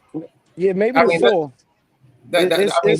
that's even more amazing. And how is it that y'all is still able to, no matter what, if you don't win the championship, you're always going to be there. Shockwave and Deja Vu is always going to be the ones, is the teams to beat, no matter what even you look like in pool play, because that's the difference between a good player and a great player. A great player is going to be able to be able to make that play when them bright lights is on. When the situation is dire, like there's nobody's being scared. Everybody has the confidence to make that play. So y'all do a great job at picking up players that's not scared of the big moment, like you said about Ashley. Not scared of the big moment, been in those moments a lot of times. And I think there was great recruiting on y'all behalf, being as though that y'all was coming in a little short and you had to find players or whatever, but y'all was able to make it happen. I think his phone might have died, but yeah. And I had a question for him too, man, because I know shot. Oh, there you go. All right, Yeah, my bad. What GP, to your point, man, it's tough. It's tough to because so many people early they want to play, and you may not get success on the first time playing, but I think Jackie made a point. I want to say it was Jackie that you got to buy into what's going on and what you can accomplish if you do the work. If you practice, it's gonna pay off. It's gonna pay off. Not as much as you practice and you see a player or you see a pitcher or you see a charger. It may not go your way all the time. It may go your way sometime, but you just keep practicing until you figure out what you like to do best. But it's been tough. Players not playing anymore. Players, you know, just not into it. I'm shit. Yeah, I'll play. Go ahead. I know I said players that jump ship. Players jump ship. Yeah, I mean you got that. You always have that. It's kickball. So no one is contract into a spot. I do like loyalty. Um, I love loyalty. So sometimes it may bite you in your ass, but you just sometimes just got to deal with it because it's, all you do is pay your money, register where you want to play at. And, you can't really do anything about it. You can be mad, you can be upset, but I mean, it's kickball, right? That's it. Yeah. Another thing that I like between their y'all do, because everybody at some point is a superstar somewhere. But when you go into a team like a Shockwave or Deja Vu, no matter where you play that, you got to know what the fuck your role is on this team. Yeah. And you got to buy into the system on this team and do your job. That's it. Yeah. But I mean, if you look at teams like Vu, you look at teams like Shockwave. One of the things that I noticed too, for the most part, I'm not gonna say every time because obviously there are plays where your emotions just get the best of you as a player. You may be frustrated with yourself if you don't make a great play, so you'll drop your head or you may get frustrated. So that's human. But overall, body language is very key and very important when you're playing, right? It says a lot not only to your own teammates, but it says a lot to the opposition. Like if I'm playing against any one of you guys on this podcast, and the minute you make a mistake, I could tell in your body language that you're defeated. I've won the game. And what I believe is a lot of times with your teams, even with you guys, GP, when you were doing with your women, the body language always suggests that, hey, we're still in it. You know, and sometimes from the sideline, I'm watching the game and I watch third or Bush fourth walking inning. everybody. I'm sorry, y'all. Bush is going to walk 2 runs in, but go ahead. I'm watching the game maybe in the third or fourth inning, and the team goes down. And the team that goes down, y'all don't sweat, y'all don't panic, y'all don't break stride. Y'all just be like, okay, it's a part of the game. They got their runs, we can still have time to get ours. And I noticed the difference in that with you guys compared to when I was watching those intermediate games. There was a drop in the outfield, and you start seeing players throw their hands up and the huffing and puffing and a lot of that type of stuff. And I'm looking like, man, y'all already defeated. Y'all defeated, man, because y'all body language is suggesting that you're giving up. So, and shout outs to Carlos Hernandez, who just commented in the section. He said he's tuning in from Mississippi. You know, we got a viewer in here from Mississippi, so that's what's up. Hope y'all enjoy the podcast, and I hope y'all are playing kickball out there. We'd love to have y'all come out and check out our events. But I just want to highlight and acknowledge the body language is key, and you guys do a real good job of making sure that your team, for the most part, doesn't allow themselves to get frustrated enough to the point where their body language is negative to the team and stuff. And I think that's because I think as Shockwell as well as us, OCKC, I think your lineups are so strong at any point. You think those people that are in that lineup will get on base to bring you back. So it's always hard against any of those teams that I just named because their offense is just as good as their defense. So it's hard to stop them not to get on base. So at that point, all those teams have that confidence that we still got a shot until it's over. Why is Jess in the camera? Hey, like Jess, your forehead. I heard you too, Jackie. Look at her. Yeah, she's terrible. Oh man. Hey, but shout out to you, Jess. I heard you was key, even though you wasn't there. You was a part of the Shockwave championship the whole time, all day. Shout out to you. You on mute. You still on mute. My girl is terrible.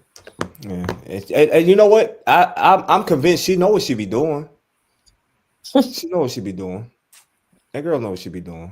She knows she on mute, and she knows she can hear her saying she on mute, but she can stay on mute. Look at it. Goofy self. Yeah. Nah, but I think overall, great weekend. Shout outs to Shockwave for winning that. Ms. Jackie, let us go back a little bit to you, because I know that we talked about Shockwave winning Charlotte, and they won Richmond, but there was a tournament in between that.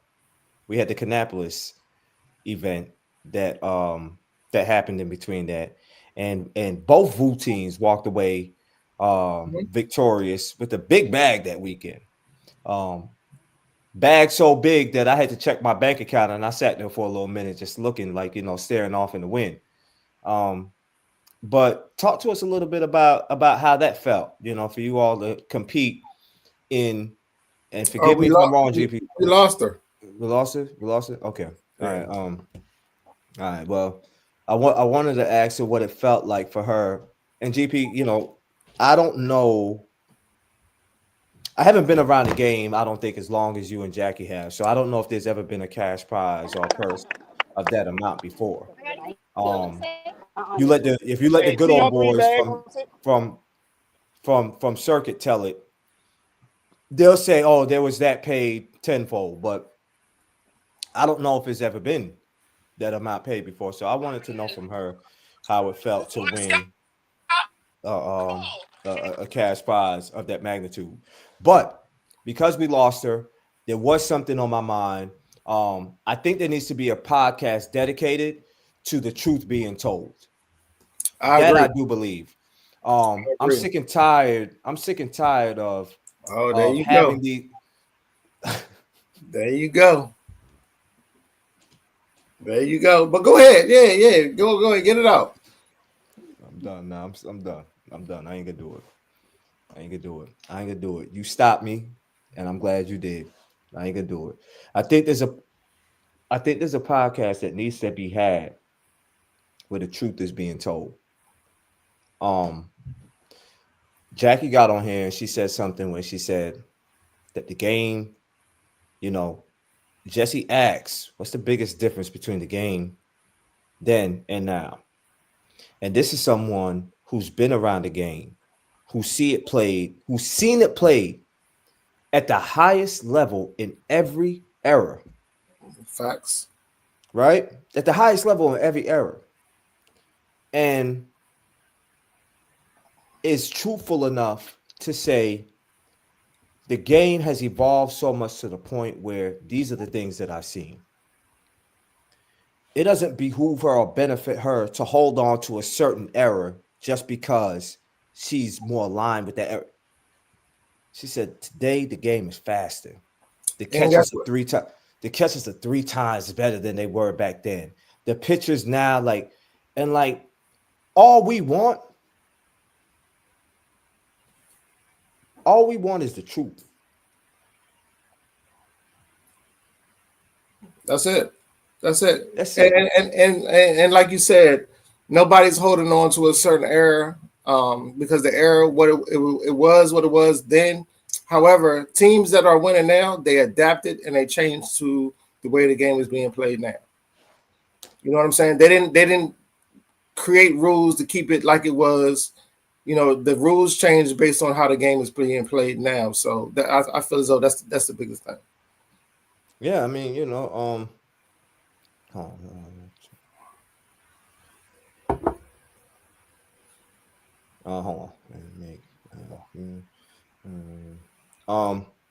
Yeah, I feel like, I feel like there's just at some point the truth got to be told. I'm a realist, right? And I'm gonna be honest with you, GP. This is just me being me being honest. And I know we got to talk about Call of Delete this weekend. Coming up, we got to talk about that. So I'm gonna make this quick. But me, I went to high school in the early 2000s, right? That was the era I went to high school.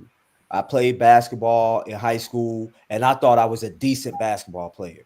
GP, I watch these kids today, and I know in my heart of all hearts, these kids is just completely different in terms of their skill set, their ability, and the attributes that they possess now to where they would have ran us out the fucking gym if they was to play against the skill set that we had back then. But that's just the evolution of the game. Point blank, period. As much as I would like to believe, as good as I would like to believe we were back then, I know we can't hold these cats today. Yeah. You know what I'm saying? And I think the biggest thing is, especially when it comes to basketball, like if you was 6 back then, if you was 6'5" and above, you was playing down low. You was playing with your back to the basket. It was position basketball. Today it's positionless. Exactly. Like, you could be 6'5", 6'6", 6'7", 6'8", and you run a point. You're playing. Everybody's playing off the ball. You're playing a wing. Nobody plays with their back to the basket no more. Everybody's required to have a deep range shot. It's completely different. I was 6'8", player at the time. As much as he was a versatile player, and I feel like he was breaking into a new era. His primary objective was still playing back to the basket on the block. Right. That's what he was doing. Yeah. The game has evolved so much so to the point where it's like, damn, but it's a slow evolution. And that's the game of kick. That's sports in general. Sports, period. Yeah. That's sports, period. So for everybody, and this is specifically for the good old boys. This message is for y'all. Stop it, man. Stop it. Stop it, man. This message is for them, man. Specifically for the good old boys, man. But I love where the game is at today. I love what we've been able to accomplish. And I love where the game is going. I think 2026 is going to be bigger than ever. Facts. Well, that's a fact. I agree. Mm-hmm. But look, man, So yeah, so with that being said, let's Big go ahead and do weekend. a quick segue. Call the Elite, Legacy Sports Call the Elite is going to be held at Franklin Gateway Square this weekend in Atlanta, Georgia. The meet and greet is going to be at the spot. Like I said, I made a post about it. I've heard lots of stories about what happens at the spot. I've seen videos. So this particular weekend, we're going to see what it's about. We're going to see what it's about. It's from 6 to 10. It's at the spot. That is the official Legacy Sports meet and greet for the Call Elite this weekend. And then come Saturday, women's and men's 40 and over and 40 and under. And men's there's no age group for that. And on Sunday, it's going to be co-ed 40 and over and 40 and under. Great competition. You know, Atlanta, like DC, like Charlotte, and like St. Louis at one point was the hotbed of kickball players. So, you know, bringing it back, taking it back to Atlanta is a no-brainer, as they would say. That's where a lot of kickball is being played. Not only tournaments, but goddamn local leagues. They got 75 different local leagues.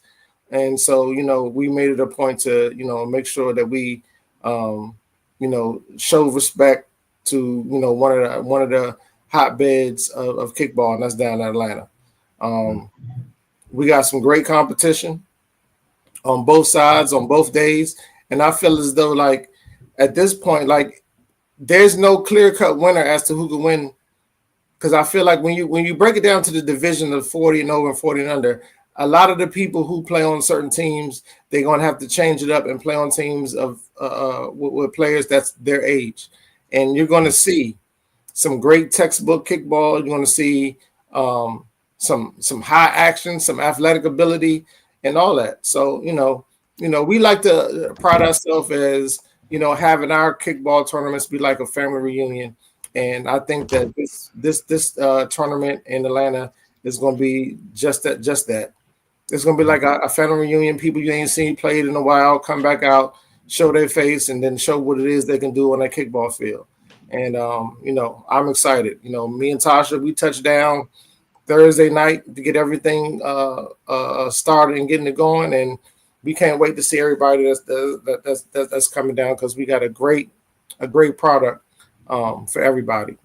We got 5 different divisions. 5 different divisions are going home with money. We got 5 different divisions that we're going to allow. They're going to be an MVP for each division in the championship. And you're going to get your own particular trophy for that, and all championship teams will be getting tiles. So I already had questions. Are we going to get a tile when we register? No, the tiles are going to the championship players only. You know, we may have a few extra after that, but we're going to definitely make sure that all the tiles are accounted for all the teams and the champions that are playing. No. Yeah, so GP, we're gonna flip the script. I'm gonna do a little interview, and I'm gonna interview you for this Call of the Elite. Just ask you some questions, and you know, and if you don't mind, we just change it like that. Oh, I'm good. Okay, yeah, all right. Let's All go. right. So for our first question, man, what are you looking forward to most this weekend, man? What are you looking forward to most? I'm looking forward to the camaraderie. I definitely love to see the teams getting broken up a little bit, and they're being broken up by age. You know, last year or the previous years, we did 35 and over and 35 and under. This time, we decided to go ahead and make it true as to what it was, because eventually, when we wanted to make it 40 and over and 40 and under, but the participation just wasn't where it was at, where we wanted it to be in order to do that. But this year, going into it, it's definitely where we felt as though it should be, and the competition is going to suggest just that. Again, like I said, we like the family reunion type of atmosphere, and seeing people you haven't seen in a long time come back out and play.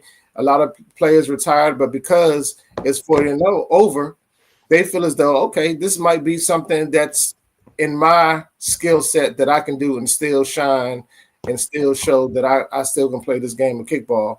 and then we're still allowing those 40 and under players that have that athletic ability and the IQ, and they're going to get their time to shine and go out there and do what it is that they need to do as well. So I'm anxious to see it. We're definitely excited, and we can't wait to see how Atlanta shows love, because they always do. Okay. So my next question is, with the adjustments and the enhancement of this of this event last year versus this year, what can the players expect in terms of experience? Because last year you gave them, I think, an experience that, as in true legacy fashion, you always give unforgettable experiences. But how does this experience trump last year, and what can the players expect? Like I said, I feel as though it's going to be great competition. Again, I like the fact that the teams get broken up. They get outside of their comfort zone and playing with players that they may have wanted to play with, but wasn't allowed to play with because of the loyalty to the teams that they had overall. This gives them an opportunity to play with players that they always wanted to play with, but just couldn't because of the teams that they had, and it just gives them an opportunity to go out there and show what they can do. We got the food trucks. That's going to be on site, and people who are familiar with Franklin Gateway Square, it's a hotbed. It's been a place in Atlanta that has always hosted some great kickball tournaments. So we didn't want to deviate from that. Everybody's familiar with the location. Everybody knows where it's at, and they can know what to expect. It's going to be great fields, and I feel as though this particular time, we're bringing in some. They're not going to be all DC refs, but they can all be great refs. We got some refs that's going to be from Atlanta. We got Keon Skeet. We got what's her name? She gone. She's gonna be one of our refs. Some of our refs this weekend, along with the refs that we bring, from up here. We got Primo. That's going to be the head ref in charge. And for those who are familiar with Primo, he doesn't cut no cards. And, it's all going to be about respect, and he's going to let you. He's going to let you give your spiel on what you think the call should be, and then he's going to take from both sides, and he's going to give you what the real is with the rules, and then we're going to go from there. You know what I'm saying? So, I feel as though it's going to be a great weekend.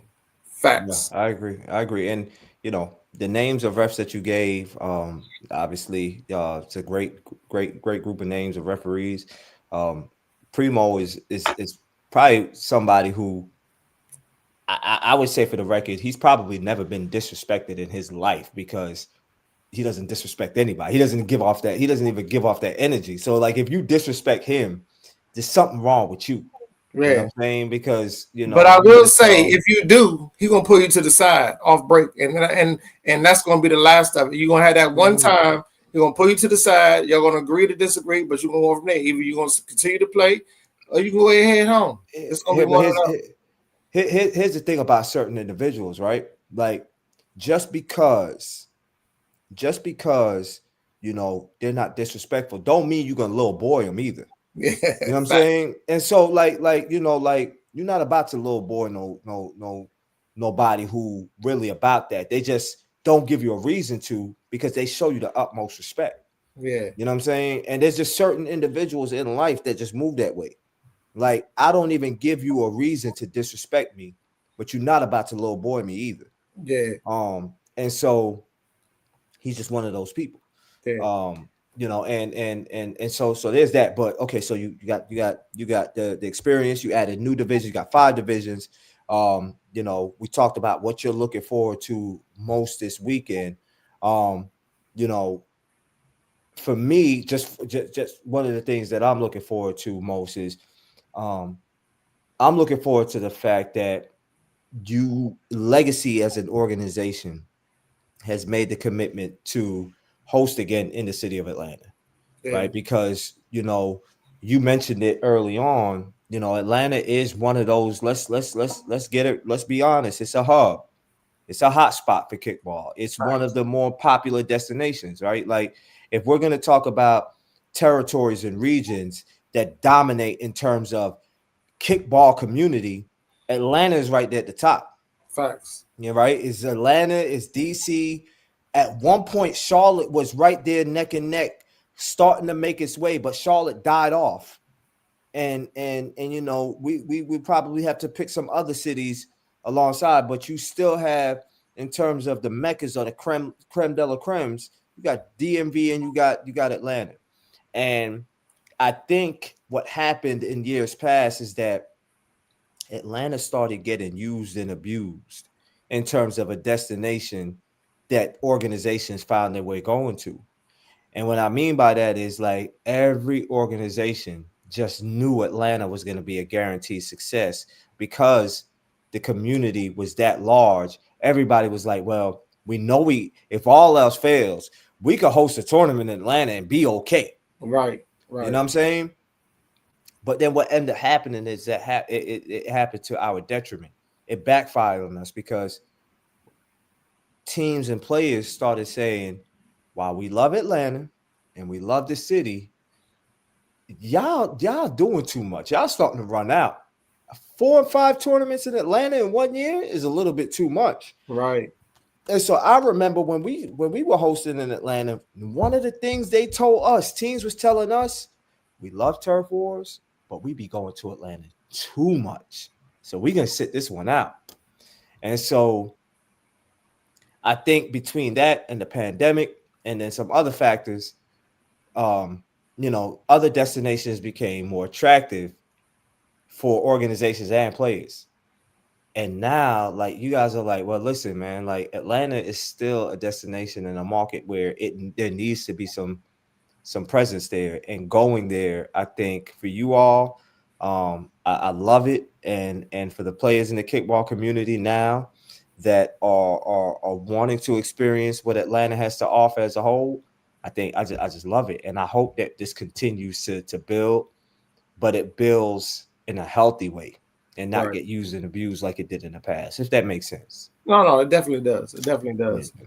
But, you know, like I say, when before we started doing tournaments and I was a coach, like, Atlanta was like, it got to a point where if it got so difficult to win in Atlanta to where you wanted to go back and try your hand again if you didn't come out on top. You know what I'm saying? The last time or the first 2 times. It's a very, very tough place to play. They're going to bring their A game no matter what. So it's not even like the other teams. Yes, you're going to have competition with the other teams from other places, but you know for a fact you was going to have to go through at least 2 or 3 Atlanta teams, and they bring it every time. So, you know, that's definitely, for me, I know for me, it was always a tough place to play. And anytime we was able to go there and win something, it meant something, for real. Yeah. No, I mean, you know, it's a beautiful city, and what I will always say is, I got ties to Atlanta, you know. What, man? No, you do. I got ties to Atlanta, you know, and that was my stomping ground.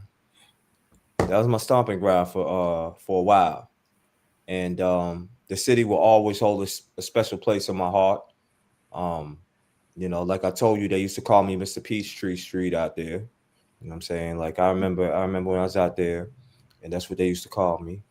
And, you know, yeah, you know, and some unforgettable moments out there. So Atlanta is to me is one of the best cities in the world.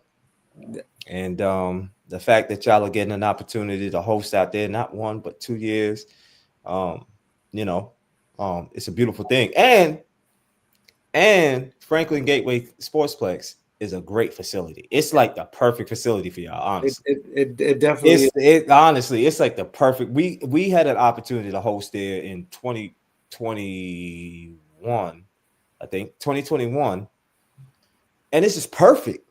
Yeah, it's fucking perfect, man. And I can always say that particular Atlanta tournament that you had there was probably had one of the best men's division championships that I ever seen.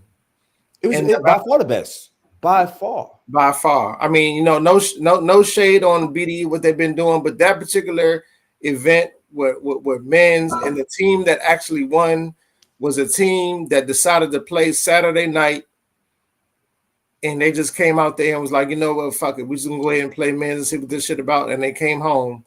You know what I'm saying, with the win. And what was that team name? I can't remember the team name that won it. Black Mambas, man. The Black Mambas, Atlanta. You remember everything about it, but you don't remember the team name. Come on, man. I mean, I wanted you to say it. You know what I'm saying? I know. It was alley-oop. Yeah, I know who won, but slam dunk that shit.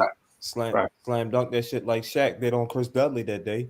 Yeah. But no, I mean, I think that was one of the times where the men's division really got featured because it happened after the women's championship, and it was them all by themselves, and everybody still stayed around to see what the men's division, the 8-on-8, was going to be about, and it didn't disappoint, not one bit. It was like bombs being kicked in the outfield. The outfielders was tracking that shit down, catching it. It was a lot of ESPN moments in that particular division, that game. It was definitely a great look for the city of Atlanta. It was a great look, and it gave a boost for men's 8-on-8 as well. So, you know, we're always going to pay homage to Atlanta because, you know, they helped our game grow, and they helped, you know, myself as a coach and my players. You know, it got to the point we hate going to Atlanta because we knew it was gonna be a dogfight no matter what time no matter when we went, no matter what team was playing, it was gonna definitely be a dogfight. A lot of stars were born that weekend. Facts. A lot of stars was born off of simple plays that were made, and I got a few that I know for a fact, but I ain't gonna say their names. But a lot of stars was born that weekend, and I think, you know, as I think back to those times too, man, low key, we really used to, like, I don't know if we got, like, if it's comfort or if we've grown or I don't know what it is, but it seems like back then we used to do a lot more to highlight the game. Like, you know, we would connect, we would coordinate schedules and make sure that the men could see the women and the women could see the men. And on this field, you know, this what time the game gonna start and this game won't start because, you know, one of the biggest pushbacks from the women at the time was, why can't we have a day for our own? But then we was like, no, this is gonna be perfect because it's gonna bring more people to the field.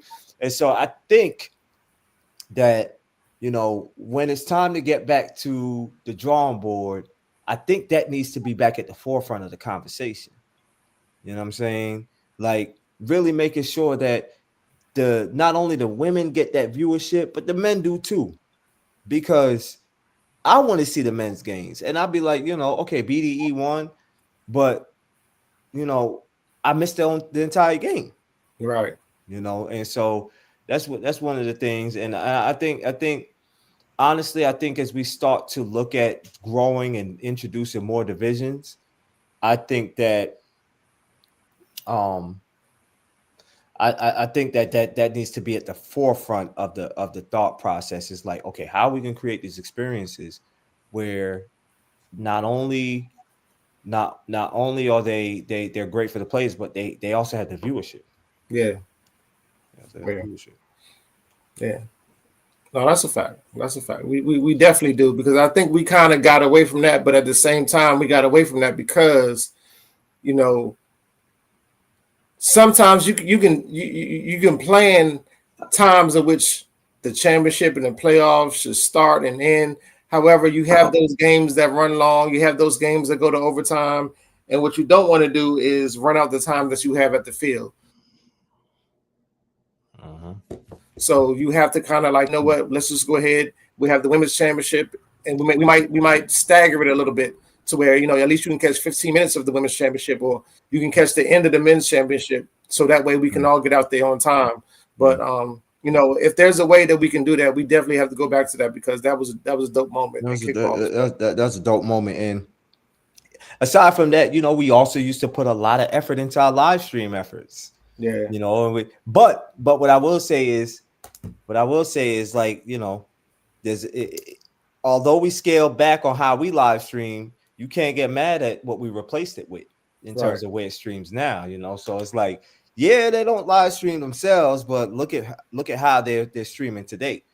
Okay, so another question for you is one of the things that Legacy has been known for right? One of the things that Legacy has been known for, aside from their on-field experiences, is it's almost low-key like people are starting to come to these tournaments for the damn meet and greets. Goddamn right. You know, it comes, you know, we like yeah. The tournament's happening, but you know, we already got tables and sections booked. So, you know, is this gonna be a tournament where players can expect a stats like environment, or are y'all gonna kind of lay low and tone it down? I can't. I honestly can't say, because again, stats was something that I've never seen before until I got there. You know what I'm saying? And I'm not sure if this particular venue, the spot, is going to be stats-esque. However, I've definitely seen the videos, and I've definitely seen how people talk about how much of a great time they had there. So, you know, I'm anxious to see what this spot is going to hold. And every tournament, I feel as though the meet and greet actually sets the tone for the whole weekend. It does. You know what I'm saying? It sets the tone for the whole weekend. Whereas a lot of times you like to have, you know, meet and greets that's you know, people can get together and play games and have fun and interact and intermingle with each other. But sometimes you just want to, you know what I'm saying, turn up and just let it go. Now, the time that we have set is from 6 to 10. We're not saying you got to leave at 10, you know what I'm saying? But what we will say is games start Saturday morning at 9 a.m. That's all I'm going to say. Do what you need to do that night, but trust and believe the games are going to be starting on time at 9 a.m. the next morning. And I also want to say we're having a coach and captains meeting tomorrow for those coaches and captains at 7:30. The Zoom link will be out in the morning, so you know, y'all coaches and captains, look out for that, and that way we can go over whatever rules that you might want to ask. And one of the questions that I got asked was that, you know, they know it's a 40 and over event, but are we going to be allowing the little brother, little sister rule? Absolutely not. It's going to be a true 40 and over and a true 40 and under. The only caveat to that is as long as you're turning 40 before December 31st, you're eligible to play 40 and over or 40 and under. And the other caveat is if you're 40 years old, you can play either 40 and up, or you can play 40 and under. Or if you're feeling froggy, you can play both. That's the only caveat to it. But it's going to be true to the age that, you know, you sign up as. And again, you know, we're not, if you sign up to play 40 and over, then we're automatically expecting you to be that age. If you're not that age that gets challenged, that's going to be on you and your team. So coaches, if you're trying to slide something in there that shouldn't be in there, and somebody catch it, whatever the ramifications for that is going to be is what it's going to be. And it's going to go over in the coach and captains meeting tomorrow at 7:30. So, you know. So you mean to tell me Legacy is not going to allow for the tournament to start, and then if for some reason, let's say the schedule is running behind and players start leaving, y'all ain't gonna allow for there to be little brothers and little sisters to be added to the team? No, it's gonna be what it's gonna be. So let's say, for instance, you know what? Let me stop. It's gonna be what it's gonna be, man. Let me stop. Okay. All right.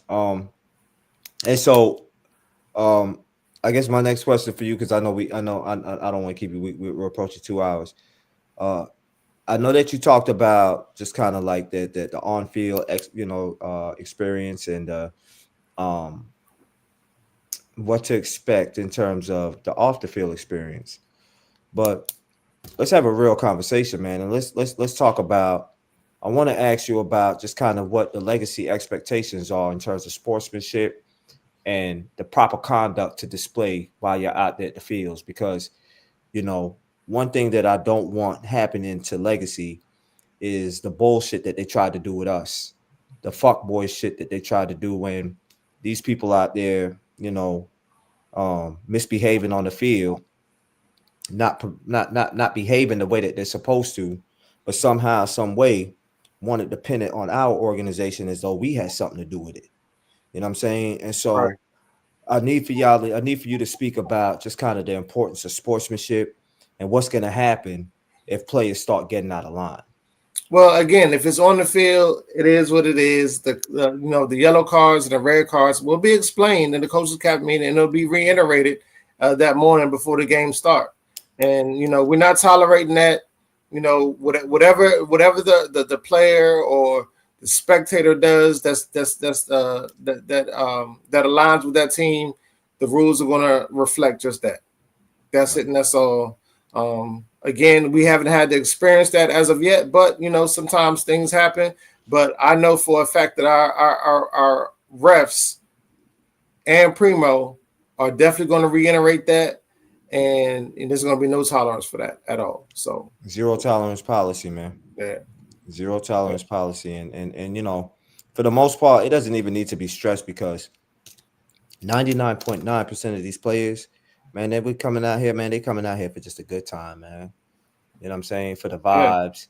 90% of the people that be out here, we see each other 6, 7, 8 times a year in different cities. You know what I'm saying? We've grown to become somewhat of an extended family, and so a lot of times we don't even need to. What's understood doesn't need to be said, but doesn't hurt to say it sometimes. Right. Doesn't hurt to say it sometimes. We're excited, and and nothing but we manifesting a good tournament, and safe travels with all those who are coming down, and safe travels for those who are in town that's coming out at the meet and greet and on the field. So like I said, me and Tasha, we get there Thursday night. We're gonna get the ball rolling, getting everything set up, and getting everything that we're providing for the players and the spectators. And we're gonna see everybody at the spot, man, from 6 to 10. You know what I'm saying? Get your section, get your tables, get your area set up. Y'all already know what to do. And I also want to give a big shout out to, what I'm saying, the players and the people that live in Atlanta that gave us, that introduced us to that particular venue. And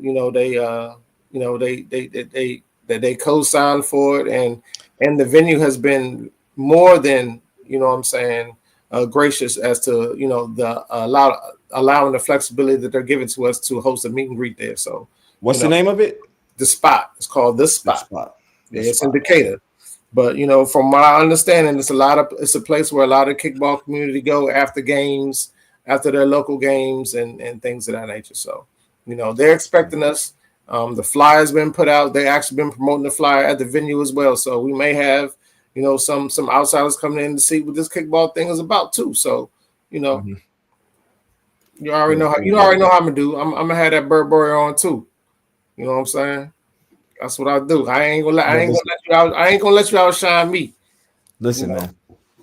You don't even need to say the word too, because you're gonna be wearing Burberry. This is Blueberry right here. You gonna make me reach deep in my closet now. Listen, man. I don't like it. Here. Look, what you're seeing here. This is Blueberry. This is not Burberry. So please, by all means, But I think it's gonna be dope. Is it gonna be area? Is it gonna be an Arion or Mr. Peachtree sighting in Atlanta this weekend? That's all I want to know. Possibly. I don't know if there's gonna be an Arion sighting, but there might be a Mr. Peachtree. Oh, okay. Might be, there might be, but we'll see, man. I look, honestly, what's more important to me than anything else is making sure that I can show you and Tasha the support that you all deserve. And somehow, some way, making sure that I'm physically out there to do just that. How possible or how long I'll be out there, if I'm able to make it out there, that's still up for debate. But it's possible, yeah. That I could try my very best to make a cameo. Okay. I wanted to play. You was asked to play. Yeah, shit. Well, come on, man. By multiple teams. Come on, man. Here's what I'm gonna say. And let Let me ask you a question. Would you be playing 40 and over or 40 and under? That's a good question. That's a good question because I could run with them like I'm under 40, you know. But most of my people's is 40 and older, you know. So that's a good question. I mean, I got recruited by everybody and their mother, you know. But one thing that I want to say, and I know we're past 2 minutes. All right, so my mentor told me, I got a mentor, right? He told me, he said, man, he said, the truth only sounds like bragging when a hater is listening. That's what he said to me. That might be a bar. The truth only sounds like bragging when a hater is listening. So if Legacy is going out there speaking your truth, they're not bragging. You're just, hey, this is what we do, such and such and such and such. And a motherfucker say you bragging, he hating. That's it. Right? And so I say that to say, when I get out there on that field, you know what I'm saying? It'd be a problem for a lot of people.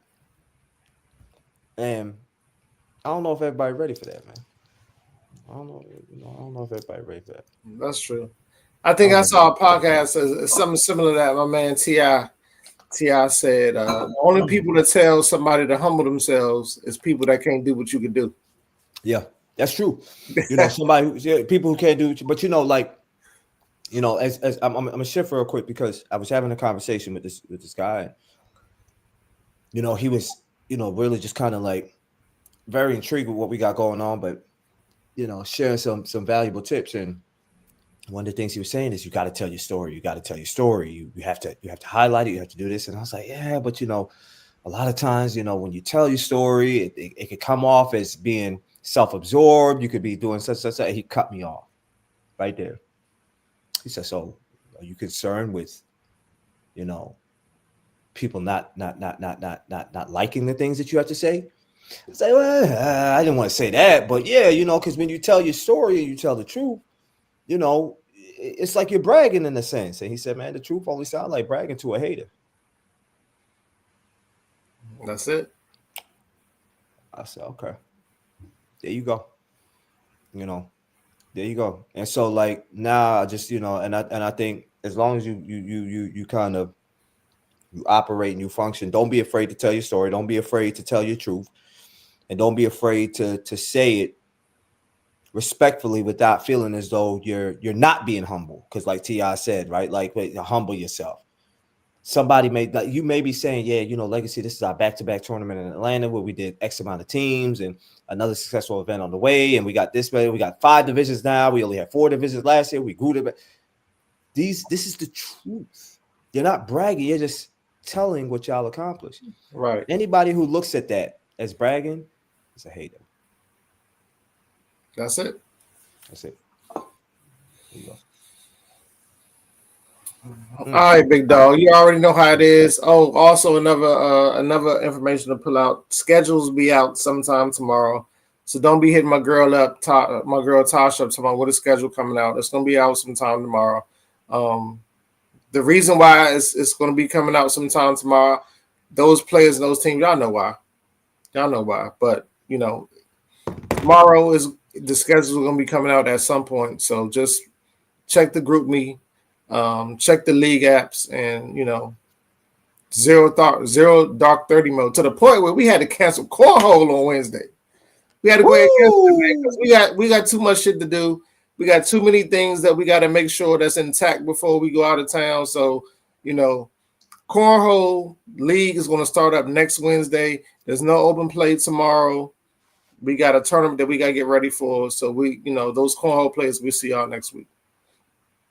Yeah, man. Good luck, man, and safe travels down there. And listen, man, that zero dark 30 mode, it's a real thing.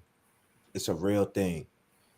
And getting into that mode is what's gonna allow you and Tasha and Legacy to be able to do even bigger numbers for the next one.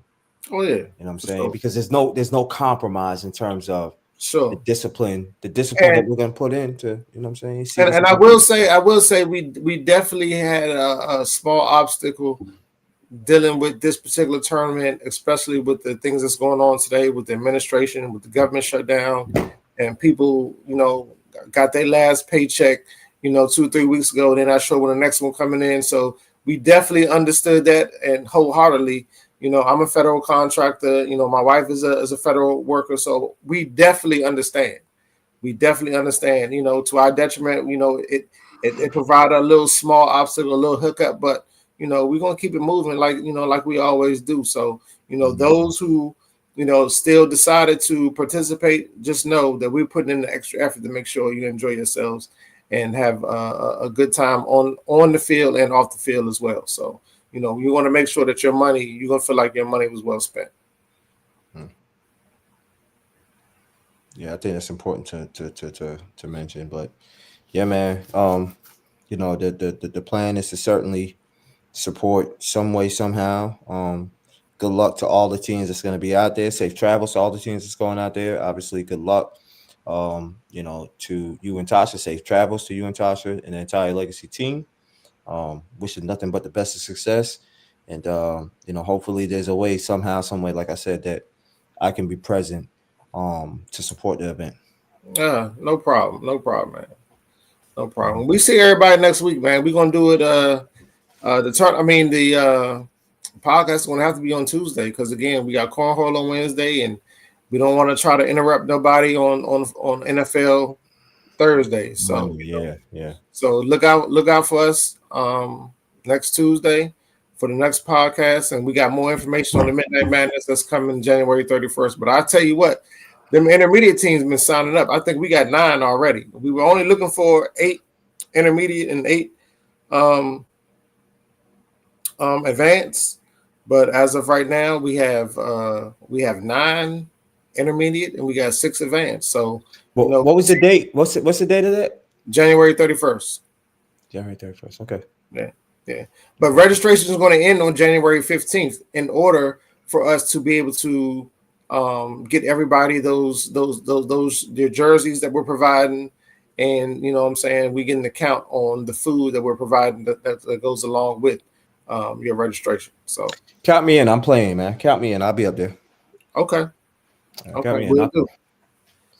I'll play. We'll do. Mm-hmm. All right, big dog. All right, man. All right, I'll say you have a good one, man. I'll be safe. All right, man. You too. All right.